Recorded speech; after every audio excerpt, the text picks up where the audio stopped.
All right, so I think the screen thinking about things ready to go though. So hello everybody, welcome on in to my ZardCast episode 122. If I happen to get that number right here today though, I am your host Megazard X, and with me today I got my good old buddy and co-host Steven. How's it going, man? Dude. Ooh man, I don't know about you, but I feel like it's been a long past few weeks or so, roughly. Have your weeks Yep. been long? I've resorted the drawing because I'm just kind of bored. Yeah.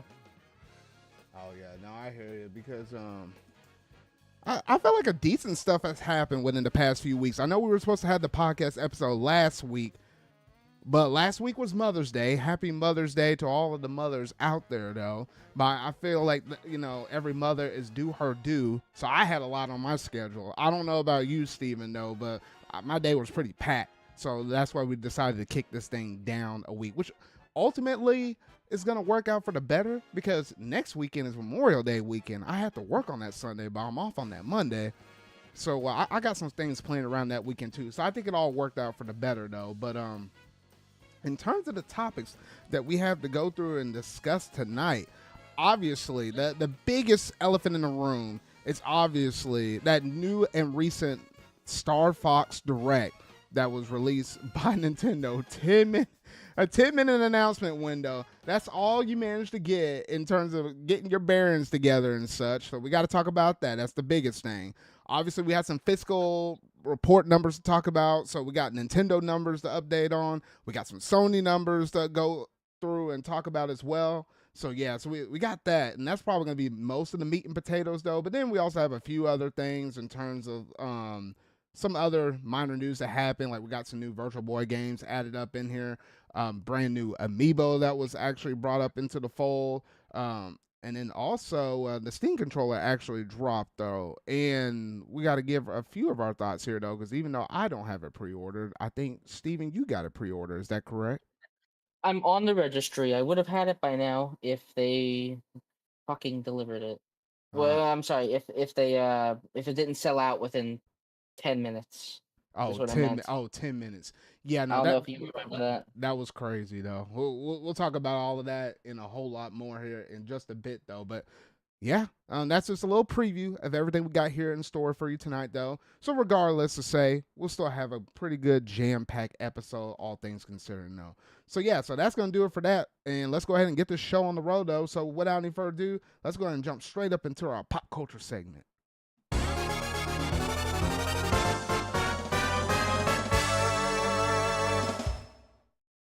Alrighty, Steven. I don't know why. I feel like every time we bring up the Zelda movie, there's always something that either changes or tweaks. It's not like we got a trailer or nothing yet. That's probably later on in the year, though. But they did actually announce that, Miyamoto came out on this iconic little tweet spill saying, this is Miyamoto, and we're changing the date again. And gosh, I feel like the date has changed so many times from its like original one. I had to actually like pull up all the show notes and stuff to make sure I actually got the date right this time. Though it's actually been moved up to April 30th from the original May 7th, so about a week. And yeah, that's all the news. Nothing else has changed. Nothing else has leaked like the last episode where they kind of threw out some promotional artwork and stuff like that, though. But it's still obviously a little after the original point of whenever it was supposed to originally come out, though. But regardless to say, now it's coming out in April of 2027. Steven, you got anything else to add on that? I feel like it's pretty self-explanatory. Yeah, this is a very interesting precedent to see a movie moved up. I guess. You don't you don't see that often, honestly. You do not see that often. Y- Movies usually get delayed, or especially a movie that has already gotten its release date changed twice, getting moved up. Because I think it was supposed to be March, yep. And and then then got got kicked delayed to out May. almost a whole month, and then now got bumped up a little bit. I hadn't really checked the schedule of like any movies coming around that window frame of what would have been March, April, and May to see if like any other mega hitters were coming out in that window frame for 2027. I hadn't looked at the schedule yet. That would have kind of made sense if they wanted to kind of move forward and stuff though. But usually in the movie industry, they don't typically move that release date too much unless Yeah, it's this like is kicking it Sony. down the road. Yeah. this is technically Sony, so maybe Sony's got an unannounced project. Maybe Spider-Verse is being moved up into like a slot. Actually, no, Spider-Verse was June. I don't know. Maybe Sony's Yeah. maybe got something, or maybe let's be honest, insiders talk. So maybe insiders are saying a new Disney movie's coming out around that time, when like Nintendo doesn't want to compete with Yeah. the box office. I don't know. There's tons of reasons you could think of if you really want. Yeah, it's going to be a sticky situation no matter which way you kind of think about it, though. But at least here's hoping, you know, we don't get the date kicked back any further. They can keep moving that date on up as long as it's going to be a finished product. But Better be. don't move around the date too much though, because it's already hard for me to kind of commit that date to memory because we moved from like whole month to another month now technically. So I need y'all to stay consistent with something. Stick with this date and let's not change it up anymore. And next time I bring this up, like how I said, I think in the last episode, it better be, gosh dang it, when we actually get a trailer or a substantial leak happens from this movie. I don't know. One or the other, please. All right. That's all I got to say on that, though. And then the other little bit, the last little segment I have for pop culture related news is, oh my gosh. Apparently, there was a Japanese man that was arrested for him threatening to blow up the Nintendo HQ over there in Japan. And I looked at that story. I was like, gosh dang, there's some crazy people out here in this world that People are. Oh, oh, sorry. oh What are no, you saying? yeah, there's some crazy people out here in this world that will do whatever if the mood just happens to strike just right, and they'll try to justify it for any kind of reason though. I don't know if this was like a fan that just hated Nintendo and they're like a Sony fan or something like that. They could love Xbox over there though, and they're like, why is Nintendo making all this money or whatever though? It could have been someone that just completely lost their marbles or something like that though. They could have had beef with Furukawa up in there. It's like, this is the day I'm about to take this man out. Probably a disgruntled employee. Yeah. The dude could have been fired one day, and it's like, you know what? I'm done with this company. It was like, man, if I gotta go, everything's going down with me. Well, What? and it didn't work because he got arrested. But like, yeah. Yeah, I don't know. Some people are just crazy though, but I was like, my goodness though. I mean, the ninjas wouldn't have played around anyway because they would have tackled the dude before he can even get up to the front step. All things considering though, and it was funny because I was trying to get like an image to put up on that TV just for this talking point. I know it wasn't gonna be a long talking point, but I gotta have something up there. So I was like, I found the Nintendo HQ little shot image though. But while looking this one up, somebody actually, like news reporters, whatever, they have like different images and stuff up for news stories. They had the sticking bob on from Mario 64. I was King like, Bob-omb, yeah. I was like, no, I can't put that up there though. It would have been funny though, but I can't do that. Like, holy shit. It's literally terrorism. I know, that's what I'm saying. I was like, bruh. I was like, no, I can't do that. But I was like, dog. I guess you're gonna get your clicks somehow for some of those websites out there though. But yeah, don't be no crazy rabbit fan though. I mean, we always like to say, squat or 8 bananas, whatever such, when we're talking about different companies and stuff though. But at the end of the day, you just gotta remember these are people that are working behind these desks on these computers. They're trying to make a living, support themselves, support their families and stuff like that. We're all humans at the end of the day. Don't take out your anger like that. And if you got some serious anger issues and stuff like that, go out, seek some help, get some therapy and stuff like that. I don't know how that. Fucking go outside, yeah. Just go outside if you like. What a loser to do this. Yeah, pretty much. I don't know. That's my opinion. You have to be some special kind of loser to do this. Honestly, yes, you do. I've seen people saying, "Oh my God, no," or Mother 3 fans are getting desperate, but like it's in Japan, so it doesn't make sense. Yeah, no, not for Japan. Doesn't make any sense right there, or at least not at all. All right. Well, I felt like we were like, I know we talk about news and stuff here on this podcast though, but I felt like a news anchor. Like those were two like very realistic stories right there though, not necessarily 100% tied to just gaming in particular though. But all right, all of those thoughts aside though, that's all I have in terms of the pop culture segment though. So we're going ahead and move it over to the next little bit of the show, that being, what we've been playing. I'm still in a dream,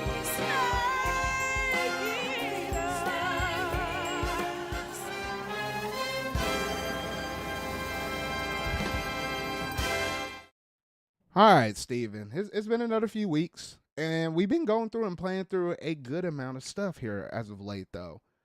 Before I talk about my major game that I've been playing, which I was like almost a month or almost two, yeah, about 2 months late to the party in terms of giving out my thoughts here and such, though. But I figured I'll let you go here first because I think I went first the last episode. So, Steven, what have you been playing for the past few weeks? So the main game that I have been playing has been I'm trying to remember. We talked about Pragmata last time, right? Yeah. That was the talking Yeah, point. because that was like I was like finishing off Pragmata, but like main game I've been playing is this new co-op like shooting game. It's called Far Far West. And the best way that I could describe it is that it's like Helldivers with cowboys and like a really cool music. It's a much faster Helldivers where you land on the map, you have certain objectives you have to do while fending off enemies the whole time and getting upgrades. And then, you beat the boss, and the moment you beat the boss, it's like you have to get out to the train. The moment that the boss is killed, it starts spawning an endless wave of enemies until you get out of there. And like the music picks up, it slowly gets harder, so it's like, oh my god, everyone rush to the train. And then like you all have to, once you get to the train, it's like a survival, like fend off the enemies till the train gets there. It's pretty energetic. It is a really fun game, honestly, which I did not expect. Like when Yoshi and them told me about it, I was like, this is fucking friend slop, isn't it? And it's not. It's cool. I just, recently been seeing so many like indie games online that just look, and it's mean to say, but like a lot of these indie games getting released now just look like slop, where it's like, oh, it's this one gimmick, and that's the entire game. No, yeah, because I saw you playing that with Yoshi, and I felt like a couple of other people up, and I was like, wait, Kyle yeah, was Kyle, also yeah, playing it. Kyle, that's what it was. And I was like, what in the world kind of game managed to pull you away just enough from Fortnite? Because Fortnite is usually your go-to. Oh, don't worry, I played Fortnite the other night. They added like Overwatch stuff, but like, yeah, I get what you're saying. Okay, yeah, so that's nice. At least you've been able to try something new, try something a little fresh. Because at least for me, what I've been going through and playing. Wait, well, hold up. Before I say that, was that basically it? Was that your main Oh, thing you've been playing? um, in terms of single player stuff, I've also been playing Yuka Replay because I got that on Switch too. It was a physical cartridge, so I was like, yeah, I'll buy it.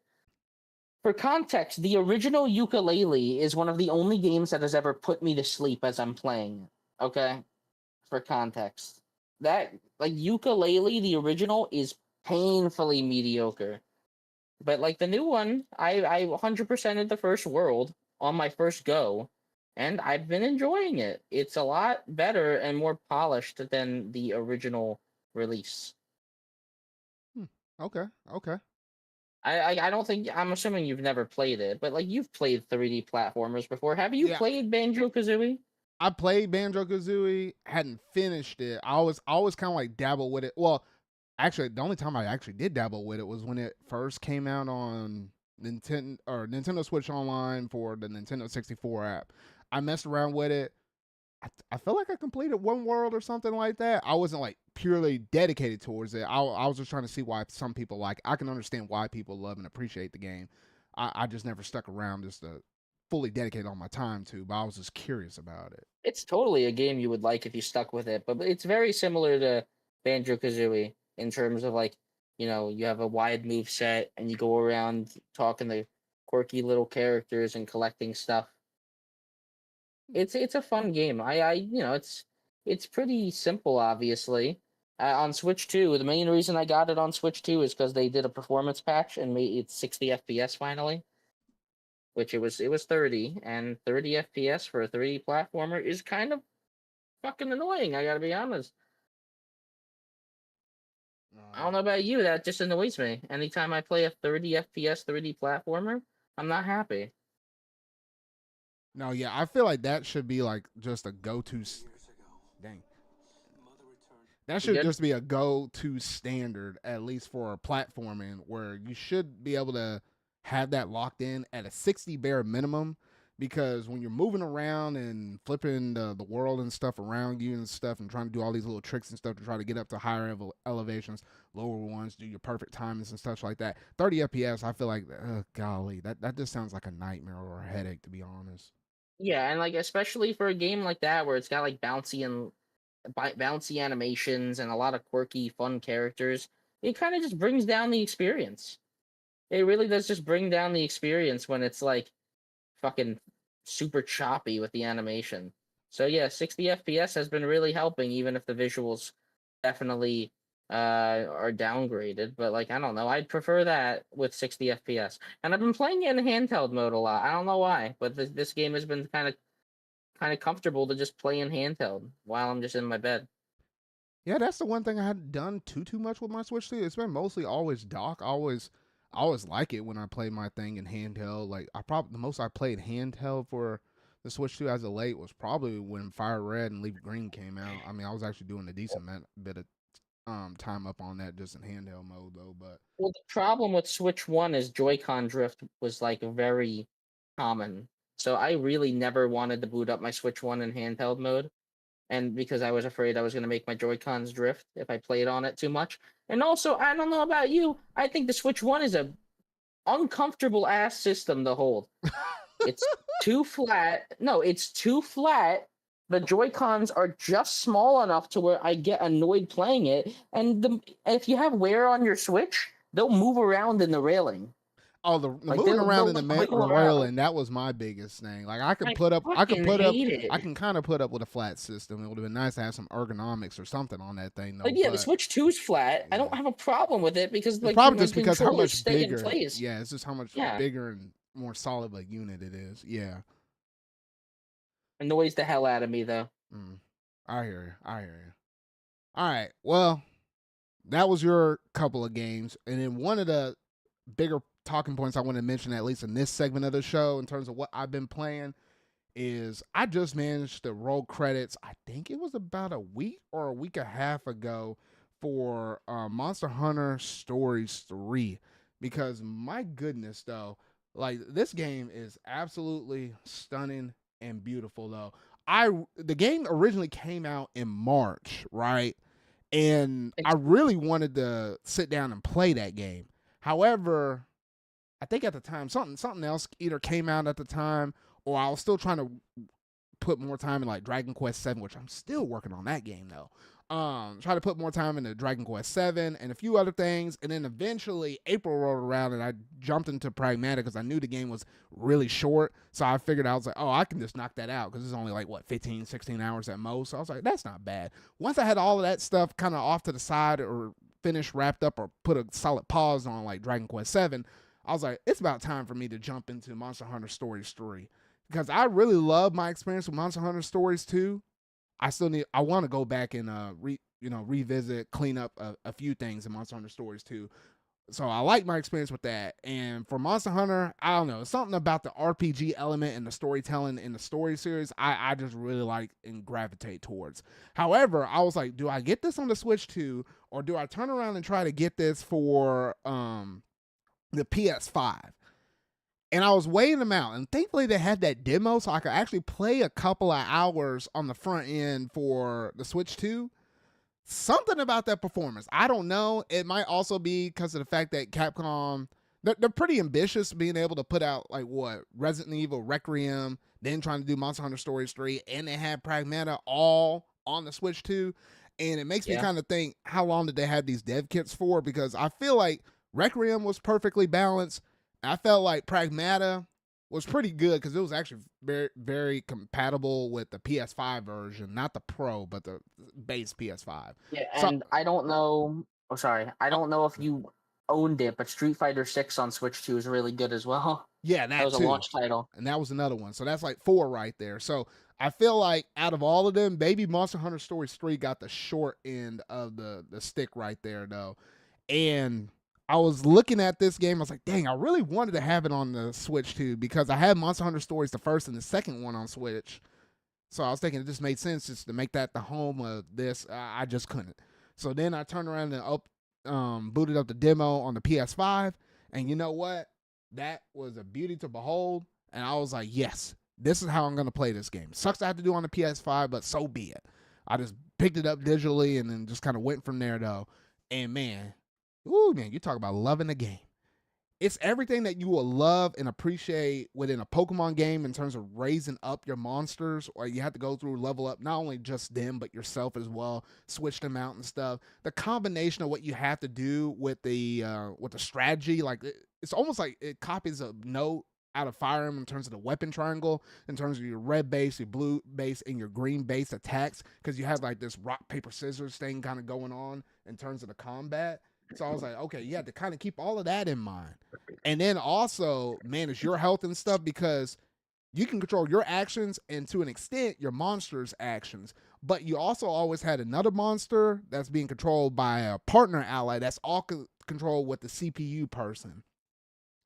And it's always just going through and managing all of that stuff within every single fight that just had a nice addicting aspect of it. Yes, you're actually able to go out into the world, be able to find rare monsters and stuff, invasive species, kick them out, save new eggs and stuff, roll in and out of these dungeons, or I say dungeons, in and out of these dens. That's what I was looking for.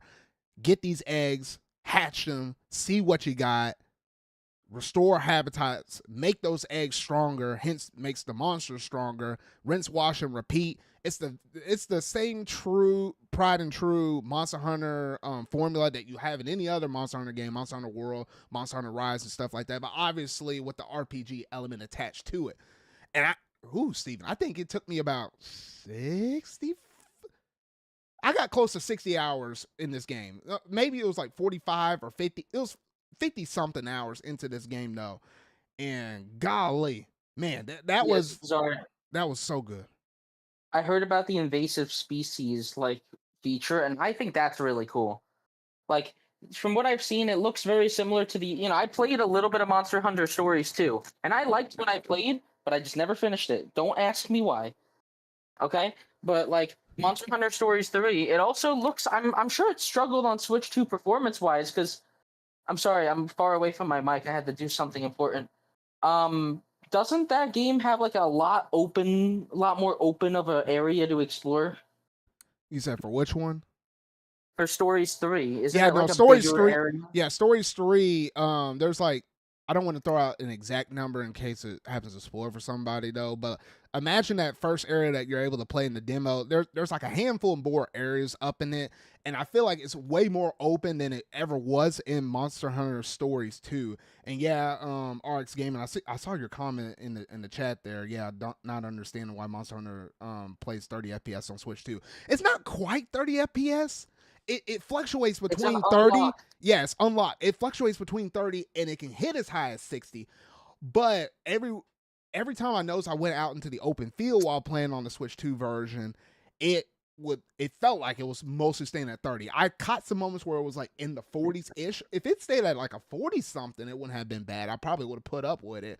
But I felt like I did notice the lows a lot more than versus like the highs and stuff. And I think when you were actually in combat, the FPS tend to hold a little higher, oddly enough. It was when you were going around and exploring, that's when you tend to notice it a bit more though. So that was like my little off-putting thing in terms of the performance. But if you play it on PS5, you play it on PC, I don't even know if they put this game on Xbox or not, but if you play on one of those, it's a solid 60. You don't have to worry about it, no ifs, and or buts about it though.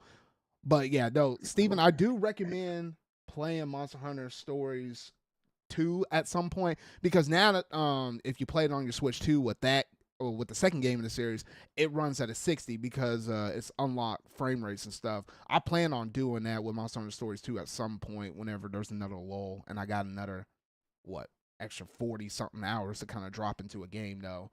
But a couple games are like that with the frame rate. For anyone listening, Mario plus Rabbids Kingdom Battle is an unlocked 60 at Switch 2. So really good having that game at 60 FPS. Sorry to go off topic. Oh no, you're good. But yeah, but between all the characters and stuff, everybody was pretty enjoyable. Obviously, like the main key takeaway characters I really liked in the story, outside of the main protagonist, which, it's a little side detour.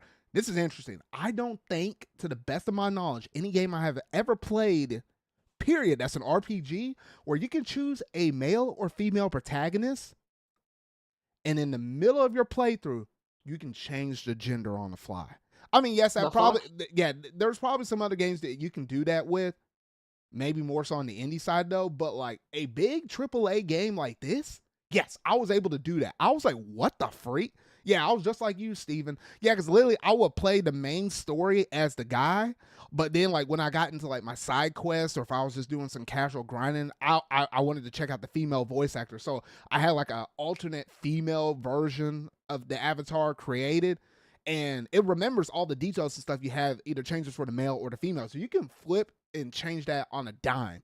I wish more games were like that. So that way it's like, oh, if you want to experience it from a different angle, it didn't really change much. I mean, the only thing that really changed is the way how some of the other characters around the protagonist address your main character. So instead of it saying like a prince, they'll say like the princess, or he, she, the obvious stuff out there. But outside of that, I mean, it was pretty much one-to-one the same exact experience you will get. You just get to experience it from two sides of the same coin, male or female. Yeah. So I kind of wish more games and more RPGs were like that, just so you can kind of change things up just whenever you want to, diversify some things here and there. Yeah. I'm just going to say it. There's probably about 5 videos on YouTube going, Monster Hunter has gone woke. And I mean, you were able to choose the male or the female stuff even in the second game, but I don't think you were able to flip them back and forth like that without affecting the story. You just couldn't. Or at least that's why I'm making that joke. Yeah. Yeah, so overall, I really love the heck out of this game. And as it stands now, out of all the games I managed to play in the year of 2026 so far, this is definitely a game of the year contender, at least for me personally. So I'm really looking forward to anything else Monster Hunter that they're gonna try to put out here within the next handful of years. And it always seems like the stories games, they come out every like 4 to 5 years. So there might be another Monster Hunter Stories 4 that could release at the very tail ending of what will be the Switch 2's life cycle though. So I'm hoping that maybe by then they kind of fix some stuff with the Nintendo platforms. They're kind of well acquainted with the hardware, so that way that game can run consistent. I don't hold it against them at that point though, because this game's so early on in the Switch 2's life. But if you're curious about this game, I highly recommend it. If you got anything outside of a Switch 2, I recommend picking up the game on that particular platform. But if the Switch 2 is the only thing that you have available, though, I mean, I think it's doable. It's just not necessarily the best experience you probably will have with the series. Just kind of keep that in mind. Was there anything else you wanted to say on this, Stephen? Not really, honestly. Like, I'll eventually maybe try it. No, yeah, I highly recommend it, Steven. Oh man, such a good game. You know what? I got one question actually. You played this on PS Portal, you showed me. Yes. Was there a lot of latency? No, not really. The PlayStation Portal, I will say this until the PS5 is no more. The PlayStation Portal is the RPG handheld go-to when you just want to play an RPG that's on your PS5 and just play it away from your original setup where it's like locked into your TV and stuff. That's such a good device to play in the comfort of your own bed. I feel like RPGs, that's where that PS Portal excels at the best. Whereas if you're trying to play like a really high intensive action game or high intense shooting game, something that where you need like an extreme amount of response time, that's where it kind of slips a little bit, at least what I tend to notice though. But when you're just playing RPGs, which that's mostly what I get on my PS5, it excels in that department though. Really nice. All right, was there anything else, Steven, or was that truly it? That's all, yeah. Okay, all righty then. Well, that's mostly what I've been playing for the most part. It's been mostly that, and since I'm in this lull period, because the next game I want to play is I always want to say GoldenEye. No, 007 First Light, the James Bond's game. That's coming out in like the next like week or so. Yeah, it's not this week. It's literally next week on Wednesday. Weirdly enough, it's Wednesday, like in the middle of the week, not the Tuesday, like the like what you get with some AA games or whatever. It's weird. Like I'm so used to with Nintendo releasing on Thursdays now instead of Fridays. But yeah, until that game comes out, I've just been kind of going through and playing some more Splatoon 3 because I've been going through and watching the competitive series that Nintendo's been holding every weekend and such. So yeah, I kind of got whipped back into Splatoon. Also got to, refresh myself up because Raiders will be coming out here soon. But that's pretty much all I've been going through and playing. All right, now, with all of that being said, now we're going to move over to the next segment of the show, that being, what's all these subquests?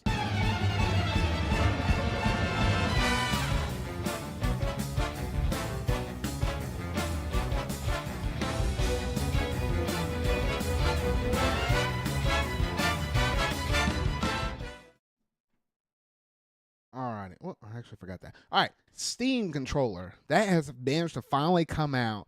And a lot of people managed to get their hands up on this controller, though. And me personally, I like playing some games on PC. It's not necessarily my go to. Like, I still prefer my consoles with my Switch 2, my PS5, and then all my other retro consoles, GameCube on down. But I don't know. I've been looking at this controller, and it seems very interesting. We talked about in the last episode in terms of like the cost for this controller and the fact that it's like literally costs $100, but that does include shipping. Keep that in mind though. And since then, people managed to get their hands up on it though. And Steven, how are you feeling about this? Because you had some experiences at least trying to get your hands on it. I was on break, fucking pressing the button for 20 minutes. All right, 20 minutes sitting there pressing the button. Oh, it's in your cart. We're having trouble processing the payment. And people online were like, keep mashing it. And I was fucking mashing it. Okay? I was so mad about this. I was like, I went to the bathroom so I could have some extra minutes on my break, trying to just press the button over and over and over. And I couldn't get it. Went out of stock. And then just the other day they put up reservations. And it's like, okay, they'll just send me a reservation. I give up. Man, you sound like me during some of those moments where they'd be dropping out like a limited edition something. And I'm just like spamming the refresh thing, having a phone over here on the side though, either opening it up via like an app version of the thing and then trying to open up like a website version of the thing though. Gosh, Switch to pre-orders. Yeah, Switch to pre-orders was kind of crazy. We're never gonna beat that. That was truly like really fun. That was fun. We were all up. Oh man, we were all up in that Discord server. I made a little special Mulan edit meme because me, you, said it, Q, Sonic. Oh gosh, all of us. We were all up in that mug though because we knew that mess was gonna sell out. But yeah, no. Pre-order frenzy. Yeah, because what did they say? They came out in that statement and said it sold out in 30 minutes. And I was like, oh gosh. So yeah, I was like, you know what? It kind of. I like the fact they have the two little track pads and stuff, and there's gyro built into the controller itself because when I do play my PC games, I just use like an Xbox Series 2 core controller, and it's a nice controller, don't get me wrong. It works for pretty much everything though. But I do like the fact that you got the track pads on this one, so you're able to like kind of do some navigation and stuff with some PC stuff, like a little bit of a mouse feature, but then also considering the fact that it has built-in gyro. The Xbox controllers don't have no gyro. I don't understand where they're at in this common age where a lot of games are including either wireless stuff or or gyro. I don't know why Xbox is still behind the times on. Like, if they literally would implement that in their controllers, they would be almost perfect at this point, though. So, Xbox is behind the times in everything, okay? I know. It's just kind of crazy though, because I do like the fact you can customize and do whatever you want in terms of like making a controller though. But they literally just put that one little feature up in there, and then they're solid though. But I don't get it though. Regardless though, I threw off my glove. I put my thing into the queue in terms of it alerting me to order one of these controllers. Is if it does give me that notification saying, hey, you can buy it, I probably will get it. It just kind of depends on whether or not they give me that invitation or not. And then Steven, I guess you're kind of in the same boat though too, because you didn't get it. So if I get the invitation, I will heavily consider it. It's just $100 for a controller is a little steep because I use my PS5 controller on my PC. Mm-hmm. So this isn't necessarily something I need, but goddamn it, I do want it. Yeah, I know. I kind of want it too. I was about to say, especially seeing how what they had like some weird Easter eggs and stuff where it's like you drop the controller from a certain height and then it actually makes like a sound. The Wilhelm scream. Yeah, the Wilhelm scream. And I was like, it's just little fun little Easter eggs like that. I was like, all right, they're having fun at least making this controller. People have made music with it. I've seen someone made the fucking Mario Bros 2 theme. Oh yeah, so that's 'Cause you're- the cool thing about haptic feedback, or just having an insane amount of rumble and stuff like that. Because like even the Switch Pro controller, and then obviously Switch 2 Pro controller, it can make some nice sound effects and stuff with the vibrations and stuff. So I guess people found a way with this one though too. So yeah, so not some bad stuff. So if you're wanting to get your hands on this controller, it might be a little tricky. You got to throw your hat in the ring though, and then just kind of cross your fingers and hope for the best though. But yeah, that's gonna do it for that one. Let's go ahead and move over to the next side quest thing I got here, because we did manage to get Steven for the 5 fans that are out there, including myself. They managed to drop out 5 more games for the Virtual Boy. And I was like, gosh dang. You know what? It was kind of funny because I was in the Discord call with you, and you noticed that there happened to be a drop. You managed to notice that there was a drop, or not.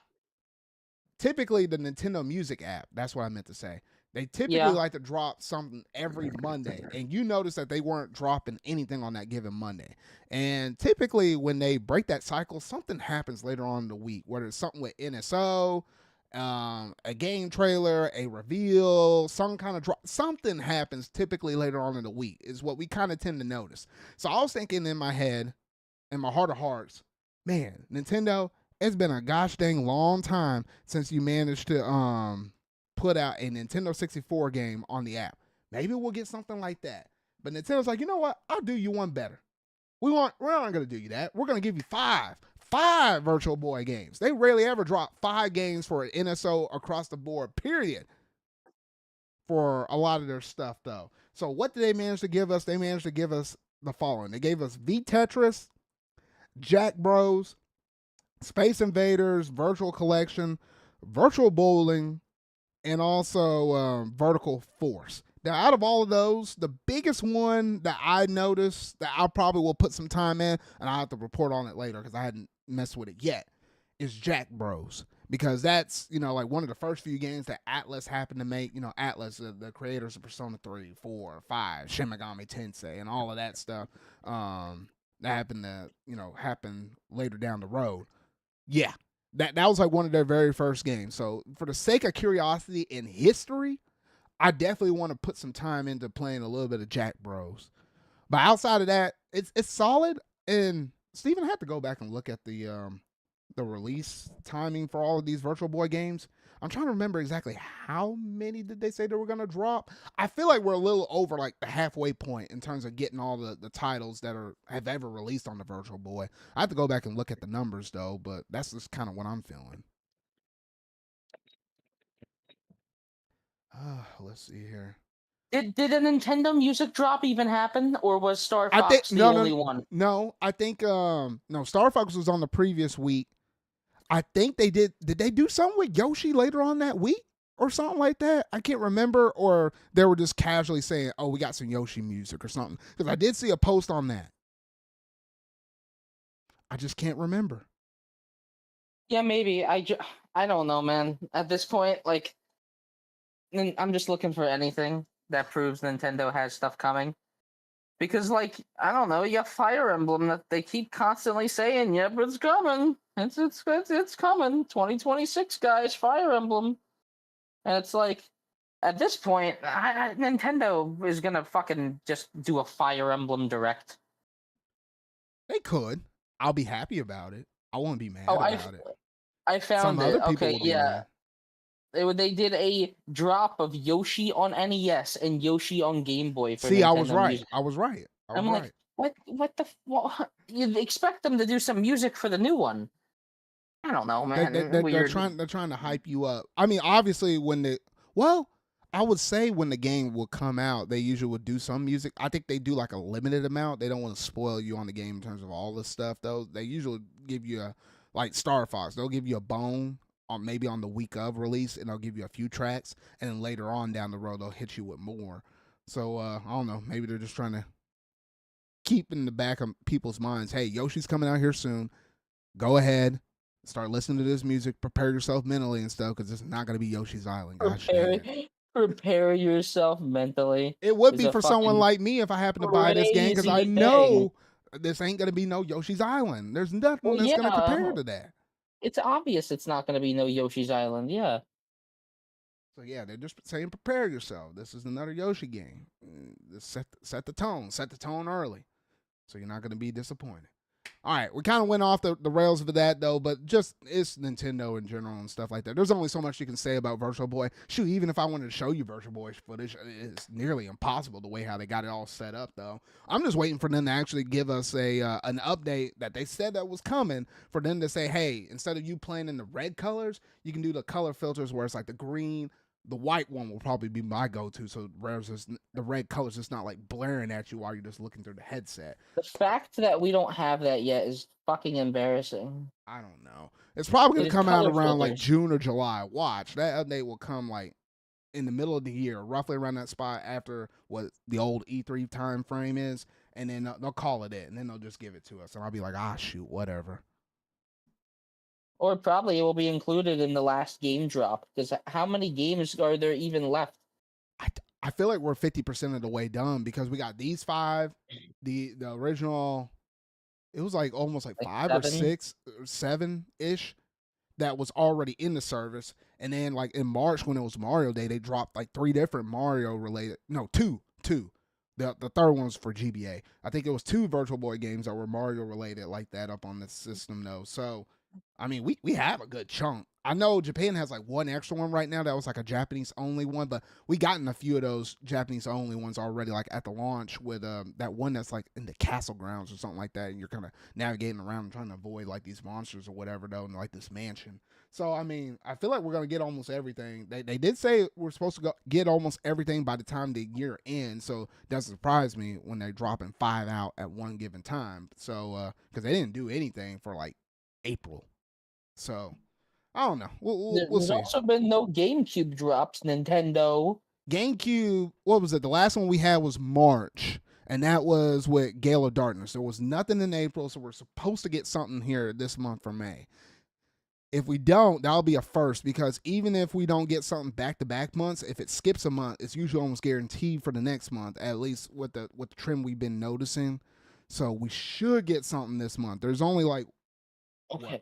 we're in the second half of May, Steven. Gosh, Nintendo, where is Mario Sunshine? If you fucking use the NSO GameCube controller, it plays sunshine noises. Hey, no. No. Before they give us Sunshine, we need Coliseum, because some people have been complaining they can't play Gale of Darkness before playing Coliseum. Who cares about them? I want my goddamn Sunshine. You can play Sunshine on the 3D All-Star app, Steven. Quit crying. Okay, I want the real Sunshine. I don't want like fucking. Oh yeah. Oh okay. And ignore the HD and the widescreen support you get on 3D All Stars. All right. I would prefer an alternative. Yes, I would prefer an alternative. Okay. That's easier to play. Yes, I would. It has save states too.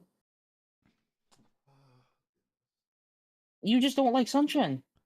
Man, there's a reason why the thing's all janky. Anyway, that's not about Sunshine. It's about the epic Virtual Boy. All right, so the Virtual Boy, it's stacked up right now. They just need to do a few more things to it, and then the system will be solid for at least the 5 of us out there that own this thing. All right, well, that's all I got to say on that. We'll move over from NSO related stuff over to some Amiibo, because apparently can I even say this woman's name right? Mineru's Construct Amiibo has finally been revealed. This thing was like announced almost a little more than a year ago, and said, hey, this was going to be an Amiibo that's going to apparently be a thing. It's coming soon. And that was after we managed to get our hands on all the Tears of the Kingdom Amiibo. And I was like, okay, but what's next?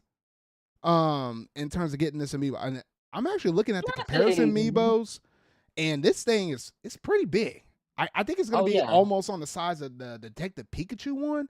Not in terms of the bulk factor, but like in terms of raw height. That's saying I'm something. thinking of getting it, because it's also got articulated. It's got articulated arms, which I think is really cool. Reminds me of the Guardian Amiibo. Oh yeah. That Guardian Amiibo is pretty sick. I do like that. Like, you literally could put the Guardian Amiibo's arms down as if like it's walking like in the game. You can actually pose it like that if you want. I kind of like stuff like that. You could cut off the stand and just use it as a Guardian action figure.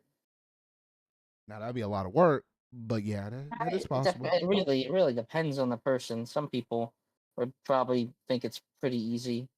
There's so many people that make custom amiibos, which I was kind of introduced to. No, yeah, I hear you. But yeah, so the Amiibo and stuff, it looks really cool and such. And they actually gave a release date for this one. I'm trying to pull up the little notes here when that thing was supposed to release, because I think it was supposed to be. Correct me if I'm wrong, Steven. I think it's supposed to drop in like September or so. For that. Yeah, I think so. Hmm. So yeah, so I'm looking at this. I was like, I'm getting it. You're planning on getting it though, so that's really nice to be able to see the next thing in terms of like upcoming Amiibo and stuff for Nintendo though.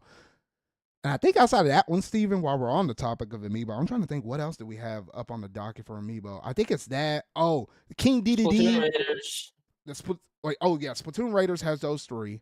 King DDD from Kirby Air Riders is supposed to be a thing, along with the sick edgy looking one. And I think there's another Kirby one. Noir DDD. Yeah, so I got to get that Noir one. That dude, man, that's just raw He's cool. charisma right there. He's awesome. It's awesome. He's got the sauce, Zard. He's got aura. You know what? I fucking hate these new words that kids are using, but aura is like aura's cool. That was like back to the that's like back to gosh, Pokemon, aren't you? Yeah, Pokemon. I knew you were gonna say Pokemon. I don't know but why. it's that Lucario and the Mystery of Mew, because that was like our first inclusion of like actually seeing Lucario. Like that was before Sinnoh was a thing. That was still while we are in the home region, and so I had our hands on Ruby, Sapphire, and Emerald though. So yeah, no aura, I like that. Like he's one of my favorite fighting Pokemon though. So I vibe with the term aura. That's just cool.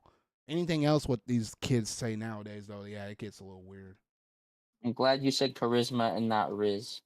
Oh dear, who says that? A lot of people say Riz. There's the Rizzler, that little kid. Oh no, that does the thing. I ain't saying it here on the pod though, but when I think Riz, I think of something completely different. Not even friendly, not even appropriate. But whatever. I gotcha.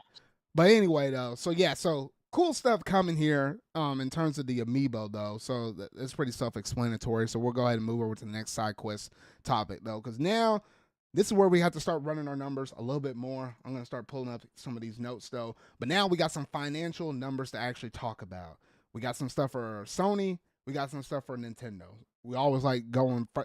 It's kind of interesting now, Steven, because I feel like every time Nintendo updates theirs, the timing is always beautiful in the sense that we always have Sony stuff to kind of go right along with it, though. The way how they run their quarters and stuff. I kind of like it. Yeah, I'm pretty sure a lot of companies have the exact same physical quarters. I mean, shoot, I even got some stuff for Capcom. I didn't even have Capcom on the list, though. I might point one little fun fact out from their thing, though, but yeah. Yeah, I'll talk about the Capcom thing. I know what you're probably going to mention. We'll squeeze it between PlayStation and Nintendo's then. All right, so in terms of Sony's little numbers here real quick, I'm trying to figure out exactly, like how much. All right, here's a little tweet. Aha. All right, so the PS5 has now reached 93.7 million consoles that has managed to ship. Interesting how they say ship. Not necessarily sold, but shipped. Man, I'm still upset about the PS2 updated numbers and whatever, though. Yeah. The PS5. Why are you upset about it? You can't just pull a random 5 million thing. The Switch was supposed to basically beat out the PS2 almost at this point, though. But the fact they pull up 5 million and just say it out of nowhere, like it would have been something that they said it around the time when the console was being manufactured and stuff, maybe into the PS3 life, whatever. But to say that, not in the PS4 life, but all the way into the PS5's life on a big 30th anniversary, and then say that, like, come on, that's just crazy. Anyway, it's not about that. The PS5 sold about 16 million consoles total in the fiscal year. About 1.5 million PS5 consoles managed to ship in Q4. Their operating income is about like 12% higher, whatever though. They got 125 million monthly active users. So that's pretty good because that means everybody that has a PS5 is still playing that. Their PS4 user base is still getting some work out of it. It's like probably pennies on the dollar in terms of anybody else that's playing like on a Vita or a PS3 or something like that. And increases. Wait, hold on there. Oh, and then they also said increase in investments for the next generation platform. Now, out of everything I said, it's pretty self-explanatory. The biggest thing was probably the 93.7 million units that they managed to ship so far, though. But now Sony is already kind of in the conversations and the talks about what could be the next generation console. And they actually kind of went out here and said a few different statements and saying like, "Oh, we're gonna have to probably kick that PS6 a little further down the road." Because of all of the stuff that's been happening with the AI boom, the shortage of memory and stuff like that, though. And I think it's kind of where the have that little sense of the kumbaya where everybody's like, you know what? We fully agree with you, Sony. You shouldn't even be thinking about PS6 until like at the earliest, maybe 2030. And even then, it still could be kind of iffy because everybody always looks at them and kind of laughs at them and says, hey, what kind of exclusive do you have? Even if you were to take out the PC argument to the side, no, but they still got more than Xbox over here, though. Just saying no. But was there anything about those numbers or that last statement, Steven, you wanted to say? I'm so fucking glad they're hopefully pushing back PS6 because I still don't feel like we've even properly reached what the PS5 is capable of. And think about it, Zard. A lot of these games could have been on PS4. The problem is optimization. It's like, no, it's like you guys don't know how to optimize properly. Game sizes are bigger than they've ever been. Like, the actual content of the games isn't really getting more grand. Like, we're seeing a lot more fucking open world games because, oh, guys, look how much stuff we can render at once. I think games like Astrobot take good advantage because it's like, okay, these are like games that show a ton of technical effects all at once. Like you can really, they look beautiful with the crisp 4K textures. Games like Returnal was also like that. I played that game, and it's got like really nice looking particle effects. Honestly, Yeah, yeah, because we're it's like, definitely in that era of the law of diminishing returns. I know I said that time and time again. It would have been, in some of my past videos or here in previous episodes of the podcast, though. But yeah, you gotta do something different in terms of like bringing something new to the table. Because like PS4, obviously, or PS3, it was like more like, okay, you're introducing the thought of HD. PS4 just kind of mastered that and had it a little bit more shinier and stuff like that. Obviously, console jumps that made significant differences and such that just overall improved the quality of the gaming experience you had. Then when you went from the PS4 to the PS5, the inclusion of the solid state drive, so more on the sense of a technical aspect, not that it was getting any more realistic, but it did help with the loading and stuff, because I've seen some of the load states and stuff that you've been able to do with some older PS4 games you're running out on that hardware. It just takes a long time. But now that we did that, it's pretty fast. The realism stays almost about the same. There's got to be something else, and I feel like it's gonna be really hard. It's not necessarily the answer, or it's not necessarily a question that they should expect us as the players to be able to answer, though. And that's something for them to be able to find out purely on themselves. But it's going to take a lot of going to the drawing board and trying to figure out whatever it is, because the haptic feedback and stuff, that's really nice. But how can you do an idea like that and translate that into like the gaming experience beyond just, your fingers on this controller? I don't know. It's going to be tough. But if they can figure that answer, that will be the PS6. But what were you about to say? Remember that one Switch 2 leak that somebody made? It was like, oh, featuring Smell-O-Vision. That's the next step. Heck no. You're going to have like somebody shooting out some greasy pizza smell or something like that. It's gonna be atrocious. Or it's like, all right, someone farted. Oh, what is that smell that come out? I mean, you have to probably buy packs or something like that to load that up in there. That I don't see that. I would see like either the controller getting hot or cold versus a smell of something that happened first, to be honest. God, that is making me really uncomfortable thinking about it. Just walking into a bathroom in a game and it smells like a bathroom in real life. Oh dear, no. Yeah, so outside of that, that's pretty much it in terms of most of the Sony numbers. So the PS5 is getting close and knocking on the doorstep of 100 million, and it seems like a lot of these investors are kind of they're getting down to the nitty gritty in terms of PlayStation, in terms of like their next console Oh, ideas and but stuff. But yeah, by the way, I'll add to that. I heavily now I completely think that PlayStation was going to have AI play a very integral part to their next console, oh, and that's why it's that's for being pushed sure. back. Like Like that. they were probably going to have they fucking what was it they had that one idea that they patented where it's like the game plays it. What was it? No, it was like The game plays itself. oh, it was like something stupid like that. Do you remember what I'm talking about, right? Where it was like you get like an AI assistant to help you. I mean, it kind of already. Well, it's not necessarily AI, but right now what you have is you literally like, for example, I'll boot up Monster Hunter Stories 3 on the PS5, and then your phone or you got your watch kind of synced up to it. You get the notifications like, oh, there's game help or whatever though associated with this game. Tap this if you need some help. And I'm like, no, I don't need no help. Gosh dang it. But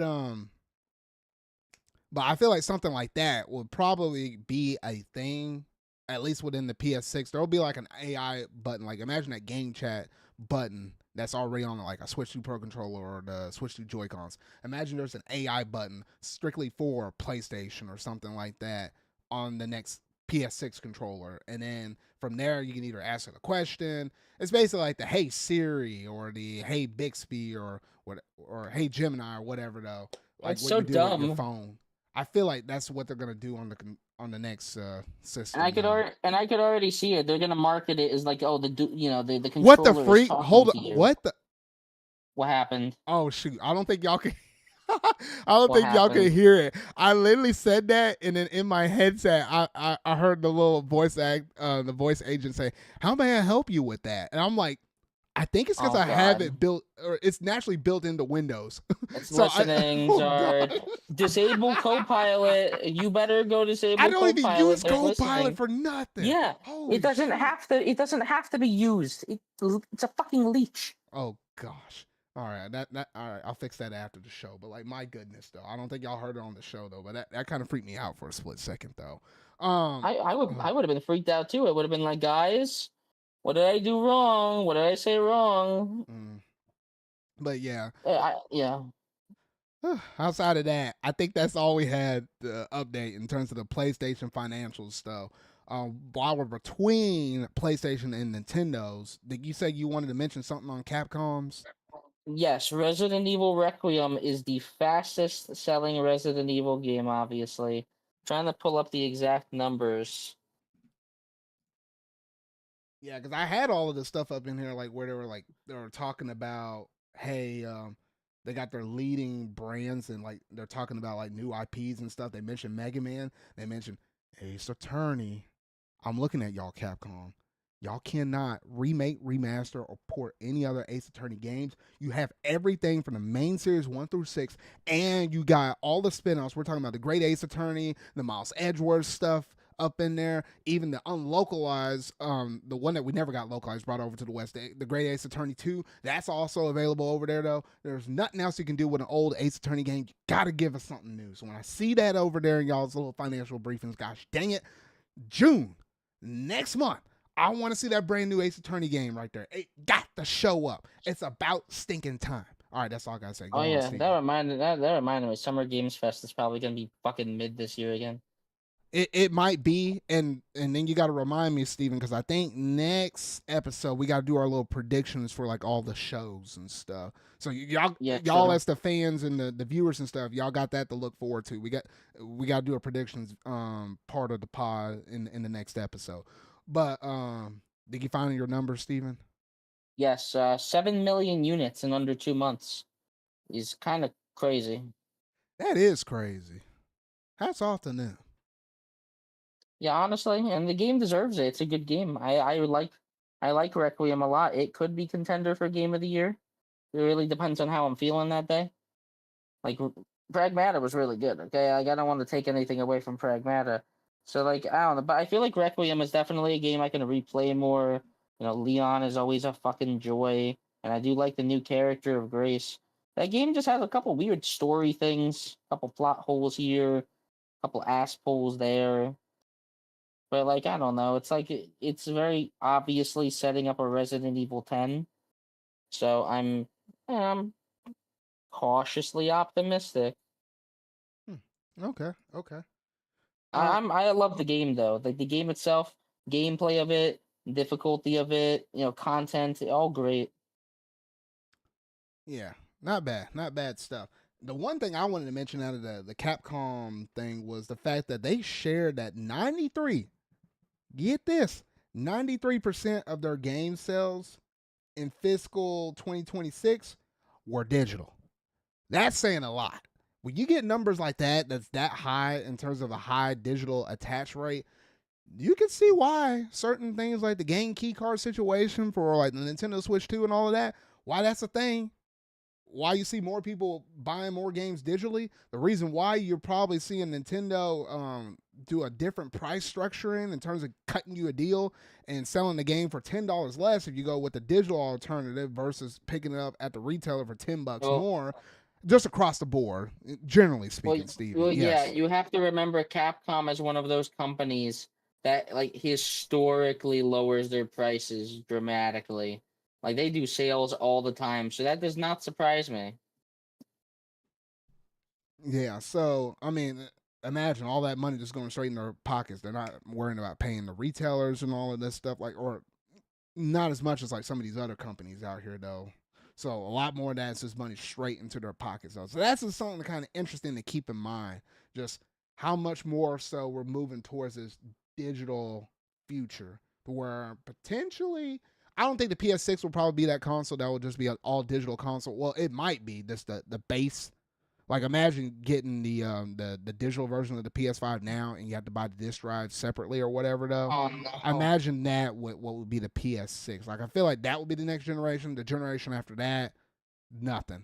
You're treating that like a PC at that point. There's nowhere to put a disc in at that point. I'm Um, gonna be so pissed if there's just no disk drive whatsoever. so then that would pretty much make it where whatever the last console prior to it will be the most important one to make sure you get your hands on. Because if you got physical discs and there's like no way for them to sell an add-on connected to your PC or your console, or whatever, they'll just say, hey, it just rips the license from it, though. There's nothing on the disc left anymore, and it digitizes it and makes it like a digital license or something like that. There'll be value in terms of some of these last later consoles that Sony will put out. Mm. All right. PS6 is gonna be fucking probably $1,000 at this rate. Yeah, it could be. Whatever it is, it's going to be cheaper probably than Xbox's console. That's for sure. Xbox's console is probably gonna not fucking happen. Probably gonna cancel it at this rate.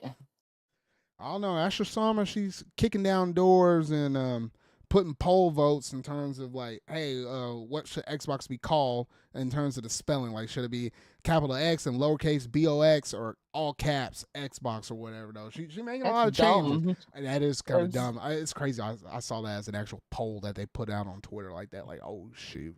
Um, yeah. good on you for communication, I guess, but like it's stupid. I don't know. That is weird. That is weird. And there wasn't even that many people voting in on that poll anyway. All right. Yeah.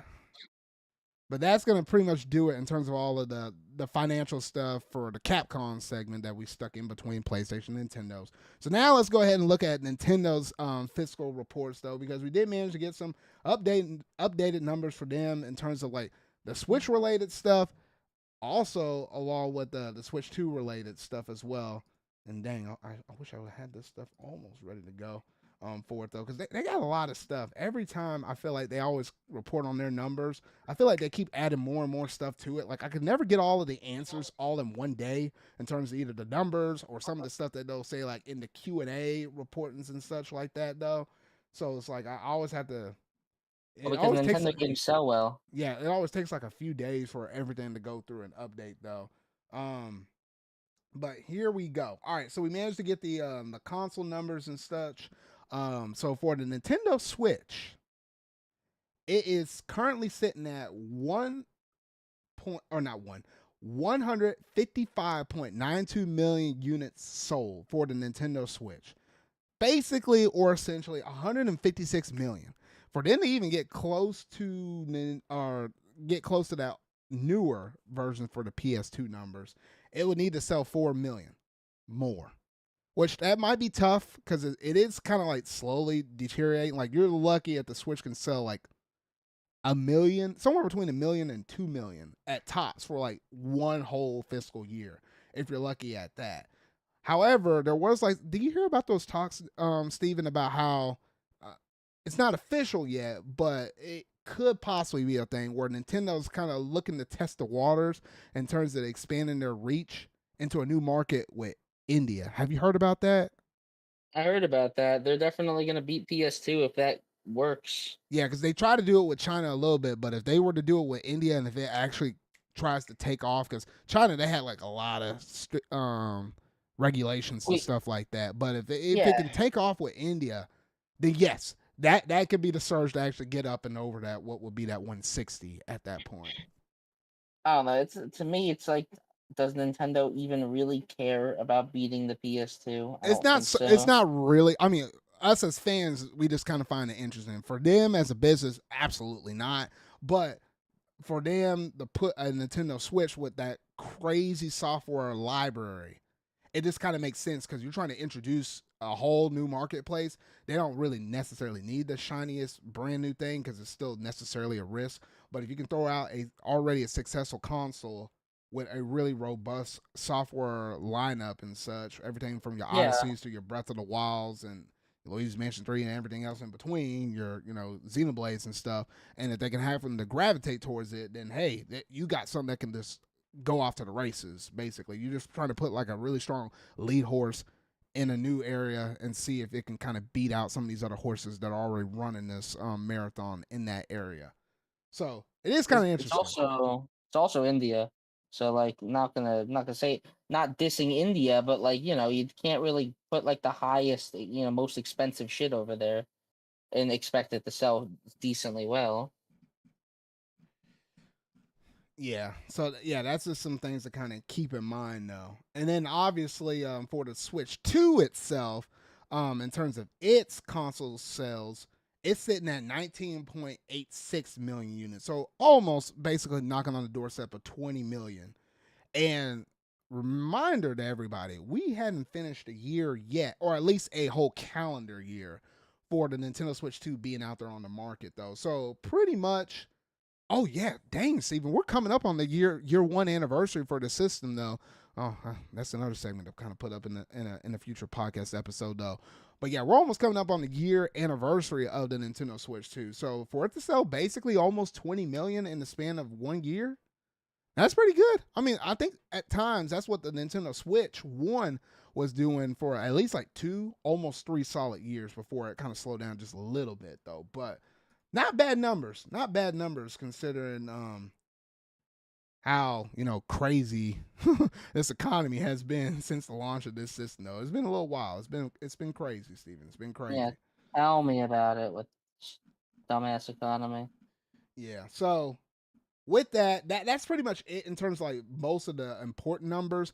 I mean, Steven, we used to go through and report about the numbers and such, every time for the Nintendo Switch 1 games. I imagine it's probably going to stay the same for Let's like talk about Switch 2. the top 10 stuff. So, um that last episode, that might be the last time we ever report on those numbers unless Nintendo actually says something extremely radical or something actually knocks it, or if the shakeup happens different from what was the last current top 10, then we'll mention it there though. But other than that, we'll kind of leave the Switch 1 titles to the wayside now though. It's been an honor serving y'all those updated numbers in terms of the top 10 for, gosh, how many we did it Steven, pretty much the whole life of the system though.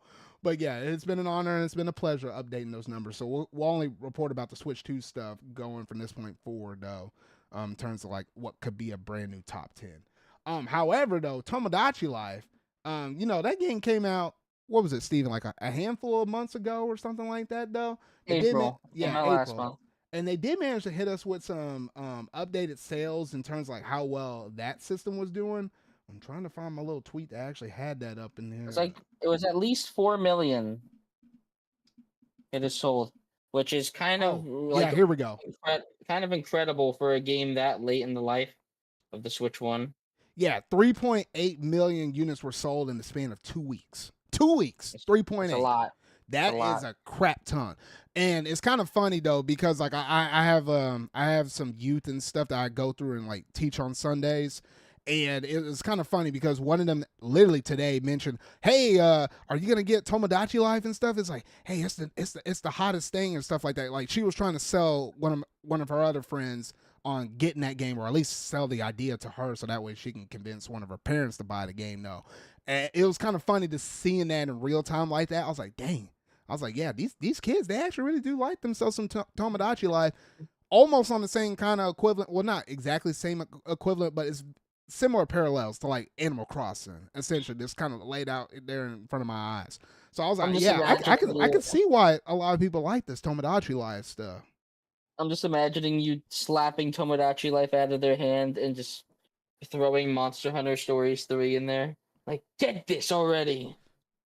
Well, no, the ones that they were talking about, they have Switch ones. I know they don't have Switch 2s yet, but it's just funny though. But yeah, not bad numbers, all things considering. And then while we're talking about it, other Switch games that happen to release here as of late, we managed to get some updated units sold for, well, not units, but software sales for the Fire Red and Leaf Green that happened to drop out around Pokemon Day way back when.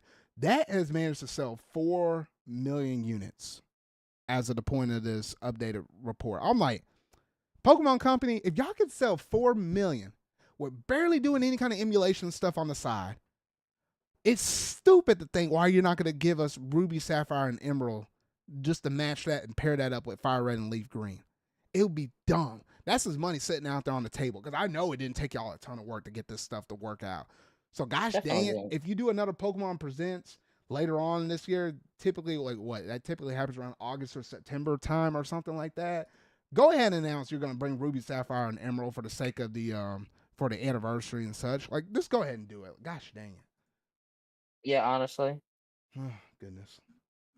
But yeah, I think outside of that, that's it in terms of like most of the updated numbers for like older like Switch related titles that happen to release, and we actually managed to get some sale number for it though. I'm trying to find.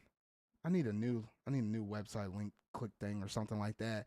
The updated sales for basically what would be all of the Switch 2 title games though. Steven, talk about something else with the fiscal reports or whatever you want to talk about while I'm trying to dig up those numbers here real quick. All right. Kirby Air Riders sold about 2 million, which I'm happy about. Like, I think it being a Sakurai game definitely pushed that thing up further.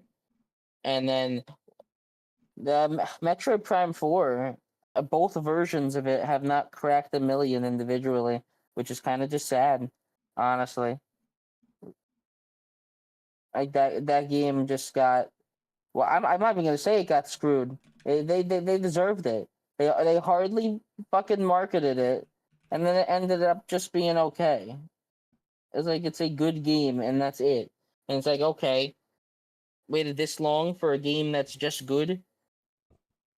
Whatever. Metroid Prime 4 is a whole nother conversation, but like, Lamau didn't even sell that well. It's like a niche franchise, and like they had an opportunity to really market it to a wider audience, but didn't. They probably knew what they had on their hands. Like, oh god, yep, just get it out. And the funny thing about that whole thing with Metroid Prime 4 is it probably did sell 1 million, but it's split between Switch 2 users and Switch 1 ones. Because imagine if it sold 500, a little more than 500,000 copies on Switch, a little more than 500,000 copies on Switch 2. But since neither one of them individually sold more than 1 million, it could have sold 1 million for all we know. But it's nowhere at the high end. It would have been 2 million. But it's probably not even managed to hit that. It might have barely eclipsed over 1 million, but the way how they categorize their sales and stuff, we'll just never know. So it's kind of interesting to know it's always going to probably sell probably less than 2 million. Because most games, when they sell, they tend to sell the most towards the start, and then it kind of trickles down and sells a little bit more, but not as much as the years go on. Unless it's like a really strong evergreen title like a Mario Kart or something like that. But yeah, it's kind of interesting you brought that up. And now I did manage to get the list for everything here. So Kirby Air Riders, it sold about 1.87 million, and it's the bottom. Like right now, I think there's like what 5 games we're considering right now. So it's at the bottom, 1.87. Then you have Pokemon POPCULTURE, and it's coming in at 2.41 million. And what that game came out like what at the end of March, Steven? Yeah. So that's not bad. 2.41. That's great. Especially for like the limited amount of people that have a Switch 2. Like, yeah. Yeah, because that's about 2.41, and we know the Switch 2 is almost sold about 20 million. That's about 10% of all Switch 2 owners have that. Yeah. So it's like for every 10 people that got it or own a system, one of them has Pokemon POPCULTURE. So that's not bad. Then you look over here at Pokemon Legends ZA, that's sitting at 3.94 million. That's only Switch 2 versions, not including the Switch 1 versions out there. But the way how they got it categorized is only going to count the Switch 2 versions. So yeah, good stuff there. In second place, you have Donkey Kong Bonanza coming in at 4.52 million. And then you have the brand new King of All Kings that probably won't get touched, Mario Kart World, sitting at 14.7 million. So, like what? That's about almost 15 million. So that's about almost 75% of Switch 2 owners out there that have the system own Mario Kart World. It's only like 25%. So it's like for every 4 people that got it, 3 people own that game, and 1 person probably doesn't. That's crazy. You know that one clip from Elf where it's like you sit on a throne of lies. Oh. That's me with Mario Kart World. Like, come on. It should have been Bonanza, god damn it. Well.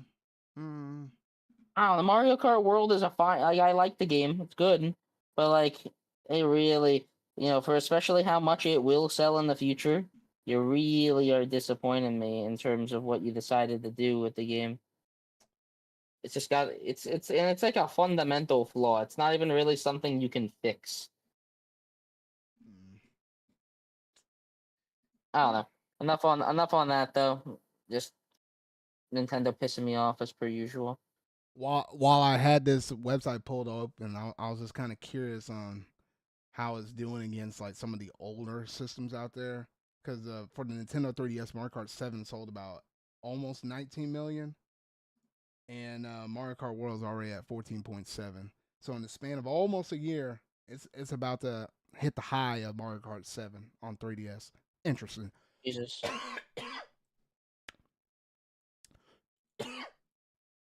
You all right? Dang. This is the reason why you should have water on the side while you're doing a podcast. You never know whenever you might want to cough up something. I don't know. I'm doing all right. I'm just trying to recompose myself a little bit, though. All right. But outside of that, that's pretty much it in terms of all the numbers stuff. But Furukawa, being the businessman he is. Oh, God.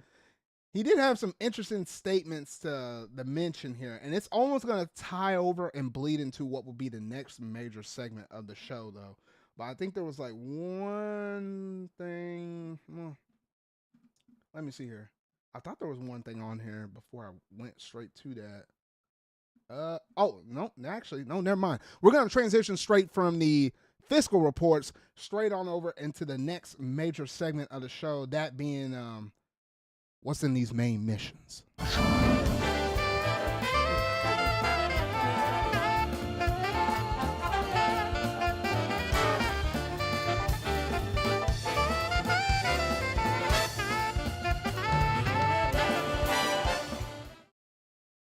All right, so we got to talk about this because with the fiscal reportings and everything else, though, Nintendo was kind of wise in terms of when they actually kind of made this knowledge public, though. But they did happen to come out in a statement and say, yes, the Switch 2 price is going up. Everybody kind of thought about this. You can even go back into like a whole year ago when the Switch 2 was trying to release, and they couldn't even give us a solid release date and or a price point because at the time we were dealing with tariffs. Those thoughts about the tariffs and stuff kind of went to the wayside, though, but now it's more so with this AI boom, the memory shortages, the components and stuff going up in terms of cost because everybody's trying to put up these AI data centers everywhere. So it was only a matter of time until Nintendo will probably have to raise the cost of their console, just like how PlayStation moved the cost of their PS5 on up. So now it costs about like what $650 to buy their system. Same thing with Xbox and such though. So it was only a matter of time before Nintendo will probably follow suit. And if you think back to originally in June, whenever they were trying to put out the Switch 2 at first, they brought up the cost of the Switch 1 and all the accessories to try to prevent and avoid changing their original price point for the system before it even came out onto the market. They tried to do everything they could at that given point.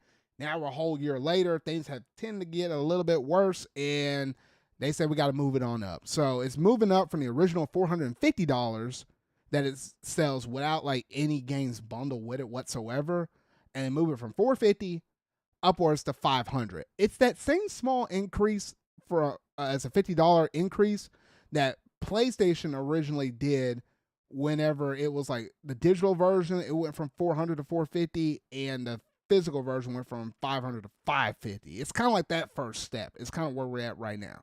Who knows if it goes up again another step? I don't think Nintendo could really afford to, but at this point, I'm pretty sure they're probably selling the console for a loss.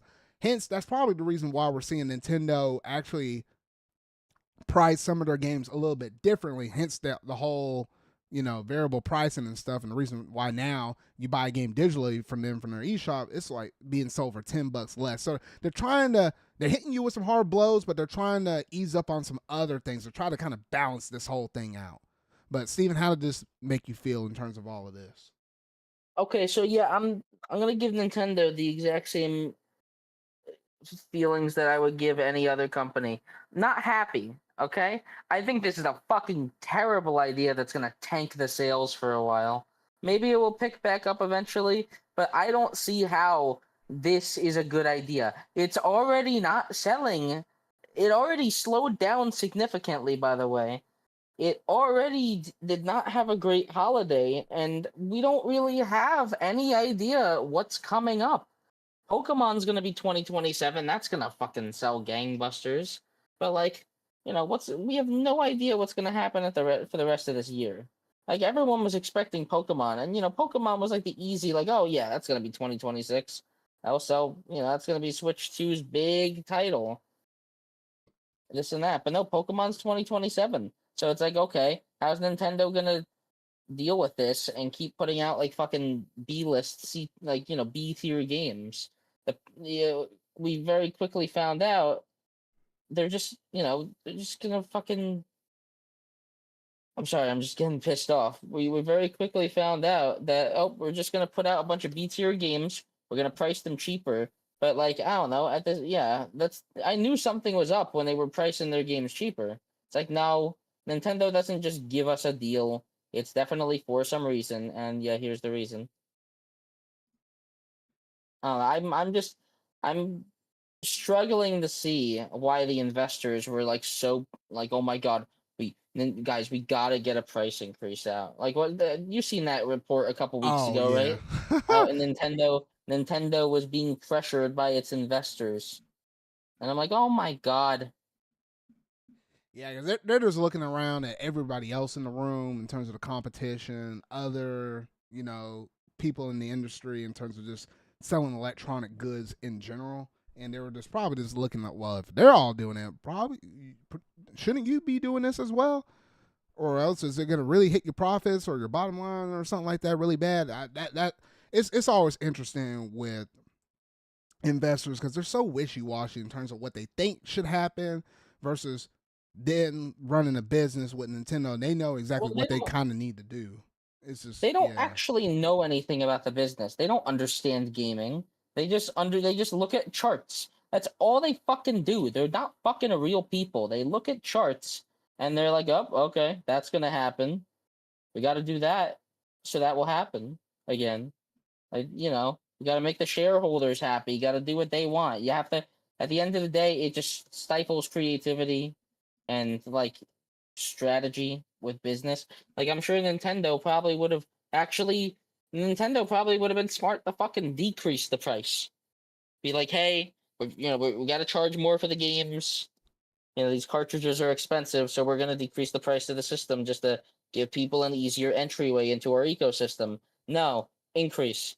They would have given them a power play above the rest because everyone else is increasing while they're decreasing. But nope, the AI boom just had to happen, okay? And like I'll say this, I'll give Nintendo a tiny bit of credence.